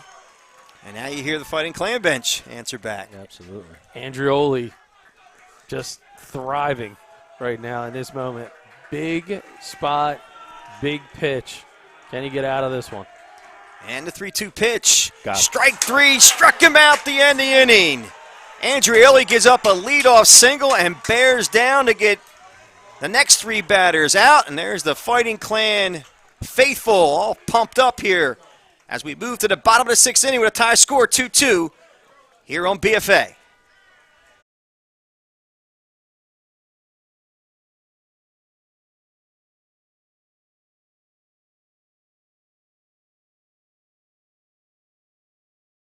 We live in a community that cares. We make sure everyone eats, everyone plays, everyone stays warm, and everyone is protected. We support our youth in organizations that teach the value of community and self-worth. We make strides against breast cancer every day. Together, in this community, we make a difference. RK Chevrolet, RK Kia, and RK Subaru, proudly serving our community since 1982.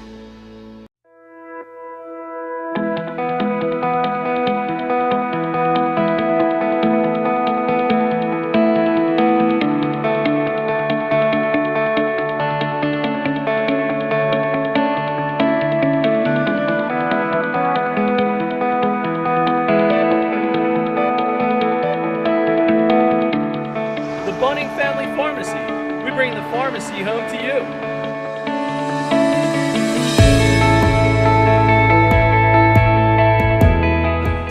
All right, we move to the bottom of the sixth inning.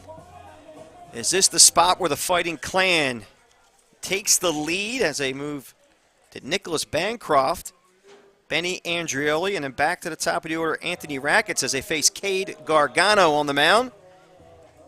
Gargano in relief of Chris Montone, who threw unofficially, according to Josh Friedman, about 96 pitches tonight. Oof. Did a fine job keeping his Williamstown Braves in the game. Al Fisher, along with my brother from another, Doug Stasic, as well as my other brother from another, Steve Westcott, joining us in the booth. I'll tell you, Coach Slade and the Williamstown dugout, they're very popular right now. And umpires, I don't know. Listen, give man, it to him a little bit. They're giving it to him, but again, it's a 2-2 game in the playoffs. Yeah, you can't. Like, get a grip, dude. Scream. Have fun. Yeah. Do what you got to do. If you make it about your team, there should be – to tell these kids they got to sit down is just – I just don't understand. Perfectly honest with you, it did not sound anything that they were doing off color, which is very boisterous, and that was it. So let him be. I even heard him chanting, Al Fisher sucks. Al Fisher sucks. And I love I wouldn't argue with it. I wouldn't love argue with that that one. Yeah, so did I. From a VHS standpoint and a positive standpoint, when Andreoli's on the mound like that, there's no better way to oppose or to keep quiet the opposing team's noise to do exactly what he just did on the mound. There's a ball lifted to center field, right at Susarski, and he makes the grab for the first out. One pitch, one out, as Nicholas Bancroft is retired. And that'll bring up Benny Andreoli. What's he doing over there? Who? No, Drew. I hear him over there. The man on the switcher, Drew Stasic. I think he's doing his own play-by-play over there. As Benny Andreoli steps to the plate. Yeah, he made his umpiring debut last night. How'd he do? What was the results? We were working. I mean, no feedback? No, you didn't hear anything? None of our cars were keyed this morning when we woke up, so I took that as a plus. There was a pipe bomb in my truck. I'm going to show my age a little bit here. Back in 1982, Benny Andreoli Sr. and I met in the North Vineland Little League Championship final. Whoa. Who won? Myself and my teammates from Sons of Italy were fortunate enough to get on top of him and Mr. Rick Bernozzi and the squad of Moose. So back then, did the Sons of Italy give you like a bottle of Table Red for the victory at 10 years old? It was more of a Billy Joel theme. We could have had red, bottle of white. We could have had more of a Billy Joel. It's not like that anymore, Vodka. man. Those were the days. Perhaps whiskey. What's the other line? Perhaps rosé instead or something. Something like that. That's it. You got it. You nailed it. And 2-1 pitch is low and away for a ball. It goes to 3-1, Andreoli. Yeah, these are two teams, too. You talk about Little League prowess and having tradition from being, 6, 7, 8 years old all after high school. Both Williamstown and Vineland, two stellar Little League programs. Yep. Oh. Andreoli tried to bunt his way on with that speed, but did not make contact, so the count goes to full at 3-2. Yeah, and it's also not surprising when you see them at this level how scrappy they are and how tough of an out they are and how tough it is to beat teams like this because of that Little League history that goes way back with both of these, I should say Little League municipalities, let's say. That was off the concession stand. That was a laser. Watch my car over there. Man. Yeah, Did you say concession stand? Yeah. Speaking of that, record sales tonight again because Al Fisher's in the house. They love when you come to the games. They ran out of inventory. Yeah. And that 3-2 pitch is out by the concession stand again, which I'm familiar that there's actually 132 paces from the booth. I counted them while I was walking in. There you go. Is that before or after your and then you have to times that by 5. How long of a trip there and back? I know it's 132 I was working on my paces. 10,000 steps today. But how long of a trip there and back? Can you get to the next hitter? Oh, man. No, I don't move that fast anymore. I'm weighed down a little bit. But, I think going back to the relationship, these kids growing up together and kind of being these rivals and the Crosstown, the All-Stars, and Williamstown, Vineland, you get into, that sectional play. There's a ground ball in the hole. Andreoli getting down the line quick. Throw to first in time to get him. As Matt McIntyre, the 4-3 putout, retires Andreoli. Yeah, so these guys growing up, Section 4, and admittedly, one of my most regrettable moments as a coach. Something I wasn't very proud of, and I said I'd never do it again. I'll explain shortly as Anthony Rackets comes up. Anthony Rackets 0 for 1 today. He's walked the first 2 times up and grounded out third to first back in the 4th. Another young man for VHS that seems like he's always on base, doesn't it? Even tonight via the walk on 2 occasions, you said? Yeah. But always on base, always making things happen is Rackets. Now, with 2 outs here and getting into one of these final frames, this is where you expect Rackets to be very selective, identify the pitch that he feels comfortable he can hit hard somewhere as opposed to just making contact. And that 1-0 pitch is low and away for a ball. It's 2-0. Yeah, and because when he does get on, he's such a threat, to advance. Speed. Got to imagine the Rackets family back in Michigan watching this one. I would think. Grandma and Grandpa. Oh, nice breaking pitch from Gargano. Another really good family that's involved with this VHS program. I was hoping that Dad would bring some Colorado water to the booth, but obviously that's not the case tonight. Oh, he took a hack at that one. Rackets has found some newfound power. He liked that pitch. He did. He sure did. No doubt about it. He thought about yanking it. I like the way this young man has developed into a baseball player. That ball's off the fists and right at Doolin to end the inning. So 1, 2, 3 go the Fighting Clan in the bottom of the 6th. We'll move to the final inning, the top of the 7th inning, right here on BFA.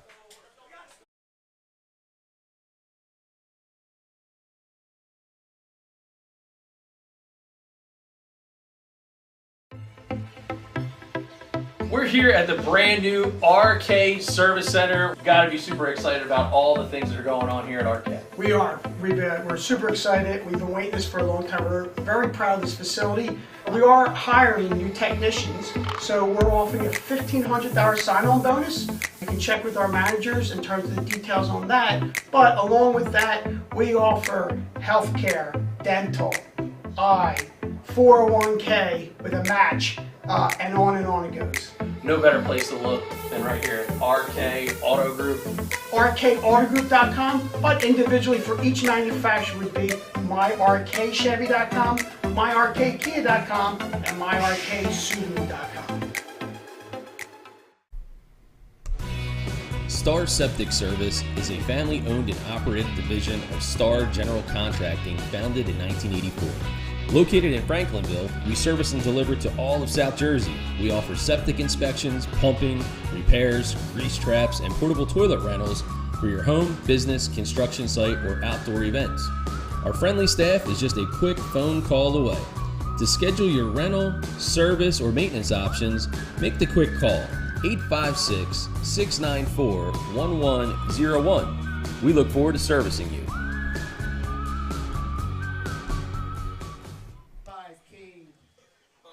Top of the 7th inning as Cade Gargano steps to the plate to face Benny Andreoli. Andreoli will face Gargano, Montone, and Bridges back to the top of the order. And the first pitch is high and tight for a ball. Makes you wonder if there's any relation to one of the famous radio voices, Anthony. I thought Gargano. about that. Guzzy. And that breaking pitch is a bit high for a ball as it goes to 2-0.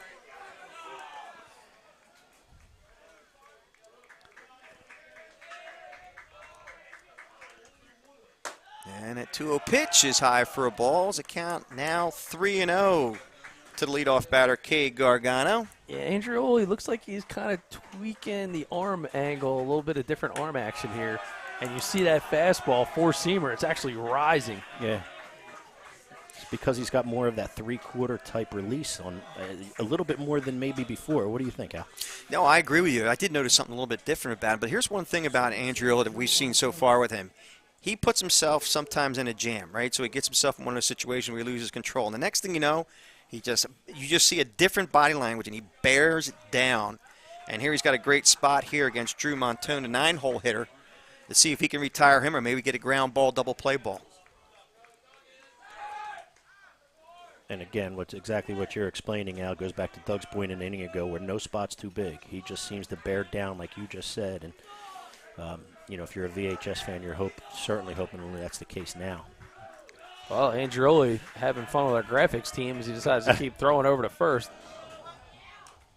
And a bunt attempt by Drew Montone is fouled away. Top of the 7th in a tie game, that's not a bad idea at all. It looked like the way he was bunting for a base hit. Because he was moving on that pitch at the same time. I've seen him drop one against Egg Harbor Township, and the thing had eyes. Like, he just dropped it, pulled right back, and some good scouting here from Vineland High, especially in this situation. Nobody out, runner at first, by all means, every day.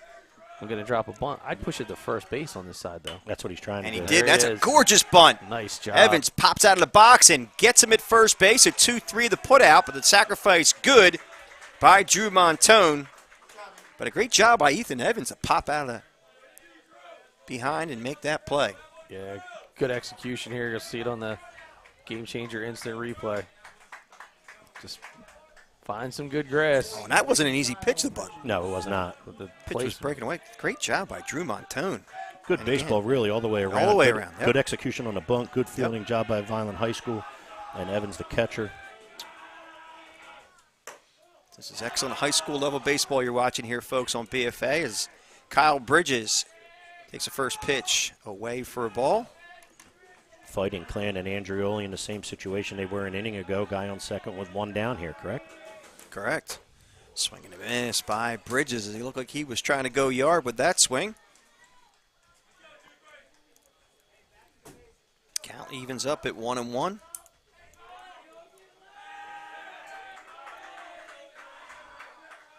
Andreoli sets, checks the runner, and a 1-1 pitch.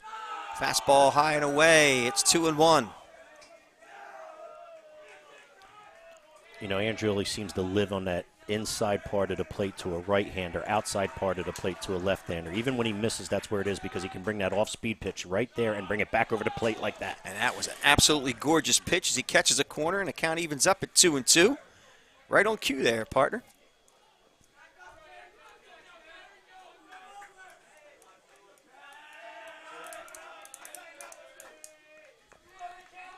And time called by Kyle Bridges.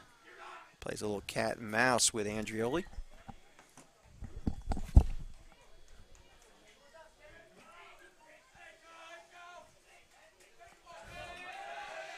Two and two to count to Kyle Bridges. And a 2-2 pitch. Strike three, struck him out. Bridges goes down looking on an absolutely gorgeous pitch by Andreoli. Oh, Andreoli, you'll see it here. Taking a quick gander of the GameChanger instant replay. We'll slow it down. Oh, at the knees. Perfect pitch, perfect call. And that's the second out of the inning, but it doesn't get any easier with Caden Doolin now stepping to the plate with 2 outs. And that first pitch is low for a ball. Andreoli able to come up with some big pitches in some big spots here, both last inning and now in this one. Vineland High School looking to get out of a good block by Evans there. Real nice job by Evans. Really good play, especially when you're dealing with an off-speed pitcher like Andreoli brings. He brings such good off-speed stuff that's filthy. And sometimes, it makes it an awful lot tougher back behind the plate. And that 2-0 pitch is foul tipped and squeezed by Evans. The count goes to 2-1. Our friends back on Delsey Drive in the RK Chevrolet replay studios, admiring Andreoli on that last frozen popsicle pitch. That pitch is hit softly to third. It's going to be a tough play. Here's the throw to first base, and they get him at first. What a play by Alex Rodriguez to end the inning. Wow. Wow. That Alex Rodriguez, we've seen him time and time again. This kid is an absolute beast at third base, and here it is on the GameChanger instant replay. Look at the movement on that Andreoli pitch. That ball was spinning away from him. Gorgeous. Actually had him by 2 steps on a ball that looked like complete trouble as soon as it left the bat. Going to the bottom of the 7th. Could this be a walk-off situation for the Fighting Clan? We'll find out right after this short break.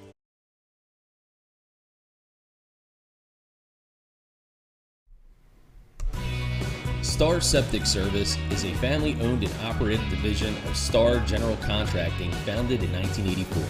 Located in Franklinville, we service and deliver to all of South Jersey. We offer septic inspections, pumping, repairs, grease traps, and portable toilet rentals for your home, business, construction site, or outdoor events.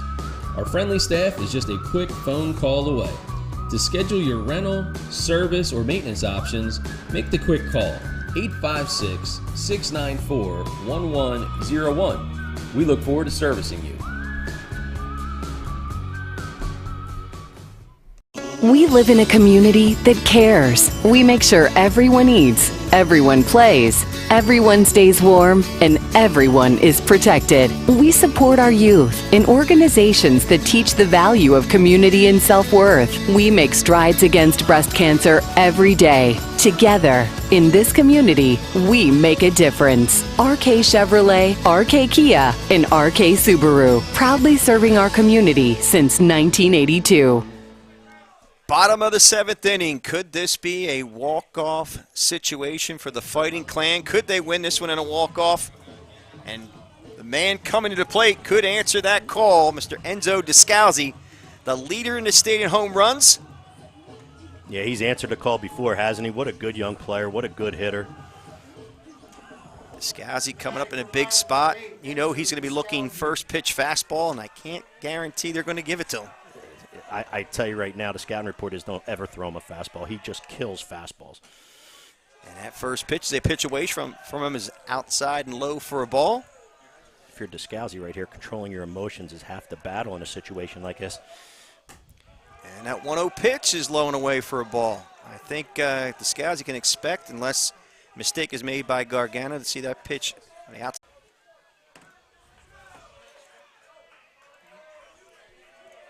Gargano winds in the 2-2 pitch.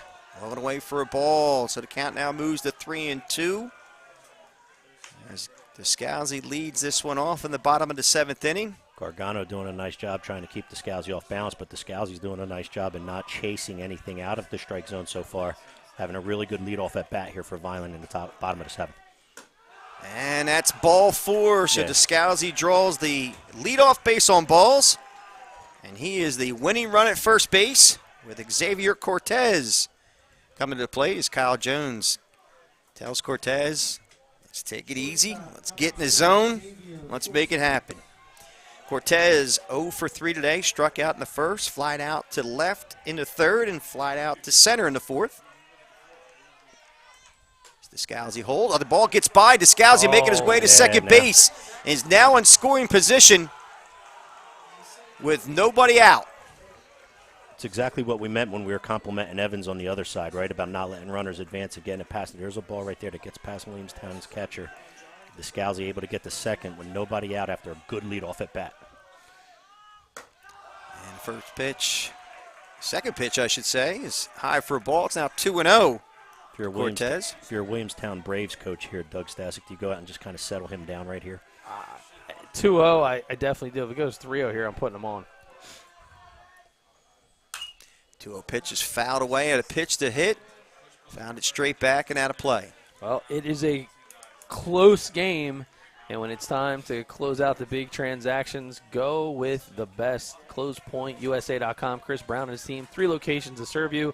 Marlton, Somerville, and Washington Township. They can close your real estate transaction in Pennsylvania or New Jersey.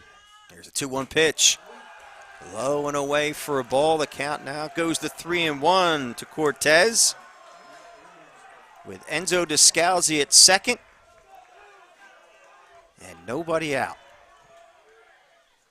The 3-1 pitch is lifted in deep left field. Going back, and that ball is out of here. We talked about walk-off. Home run, Xavier Cortez. And the Fighting Clan bench is going wild. Do you believe this?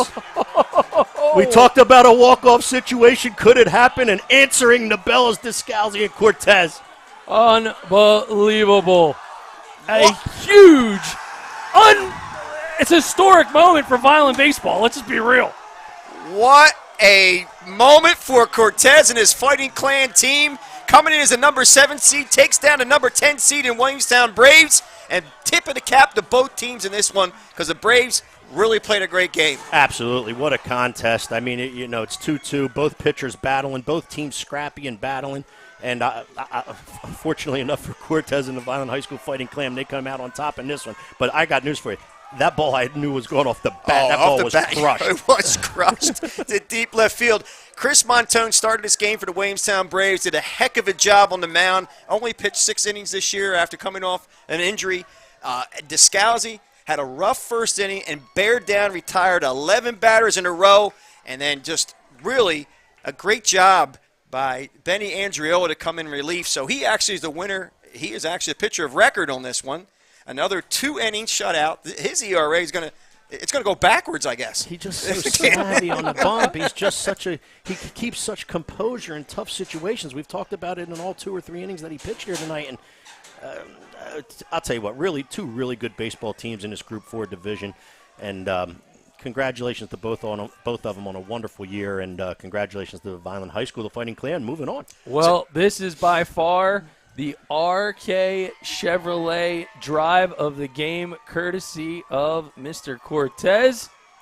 And let's check it out here on the Game Changer instant replay.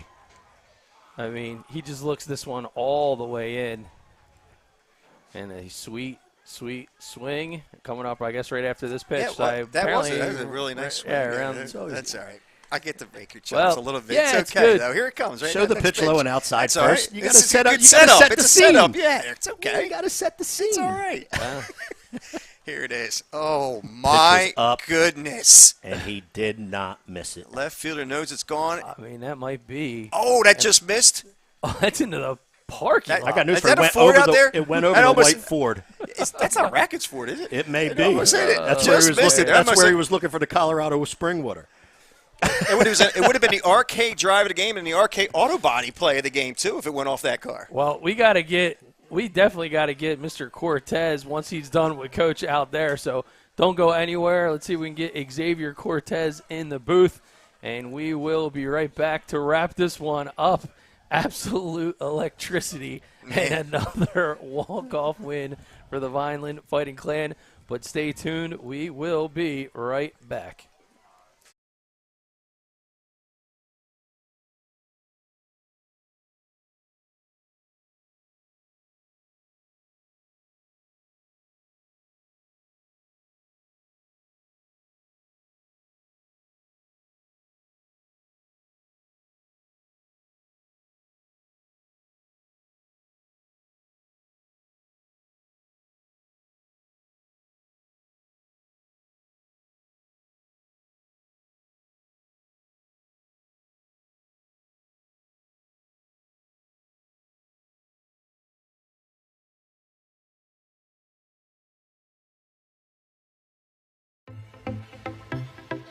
We're here at the brand new RK Service Center. We've got to be super excited about all the things that are going on here at RK. We are. We're super excited. We've been waiting this for a long time. We're very proud of this facility. We are hiring new technicians, so we're offering a $1,500 sign-on bonus. You can check with our managers in terms of the details on that. But along with that, we offer healthcare, dental, eye, 401k with a match, and on it goes. No better place to look than right here at RK Auto Group. RKAutogroup.com, but individually for each manufacturer would be myrkchevy.com, myrkkia.com, and myrksubaru.com. It's a perfect day for baseball and the perfect time to call our friends at Perfect Turf to get your yard in championship season form. That's right, Josh Walters and his team, the official landscapers of BFA Sports, are waiting for your call to tell you all about their spring mulch specials. So don't run out and grab those bags. Grab the phone, call Josh and his team. They'll swing for the fences and make your yard look like the MVP.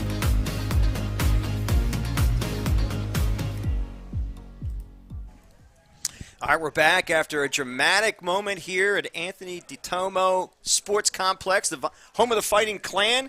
A walk-off 2-run home run by Xavier Cortez wins this one for him as they advance to the next round, and they face Shawnee, I believe, on Friday, I believe it is. I think. We don't Depends- know officially. It's set on. It should be Saturday. Saturday. But you have Okay. the option. Yeah, it could be Friday or, right? Friday or Saturday. They're going to have to go to Shawnee because Shawnee, the higher seed, they won today 5-1, and there's your Star Septic player of the game, Xavier Cortez, talking to Courier Post's own Mr. Josh Friedman. Yeah, Josh Friedman looks like he's pretty happy about being a player of the game as well. He looks giddish, or what is it? What's the word I'm looking for? I have no idea. He's so excited, this guy. That's time out. Josh has been with us for how long? We've had him on how long? Doesn't he know that we need to get that young man out? Yeah. Well, he did it in basketball too, didn't he? Huh? He did it. Did he do it? Yeah, Camden. We want to thank Josh Friedman for bogarting our time right now with Mr. Xavier Cortez. So, yeah. But nonetheless, the Star Septic player of the game, Mr. Xavier Cortez, again, a dramatic 2-run blast to left field to win this one for the number 7 seed, Vineland Fighting Clan. And gentlemen, man, was that fun to call. What a great evening. It started out hot and steamy. It ends up hot and steamy, even though it got cooler in the air. But, man, oh, man, what a night. We were waiting for the big hit of the game. You just didn't know when it was going to come. And for Cortez, on the biggest stage that you can just put up from a script standpoint, I mean, what a way to help out your squad. And now you advance in the state tournament, and your back was against the wall.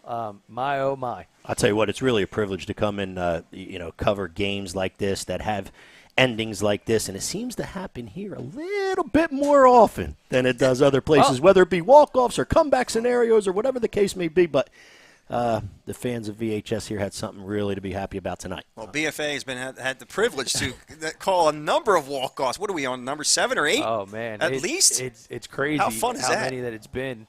Still have some people out there that are looking forward to maybe seeing us get a chance to talk to Mr. Cortez there as he's got the chain, but looks like he's getting quite a bit of media attention. As he deserves. I was going to say, what other accolades can we give him?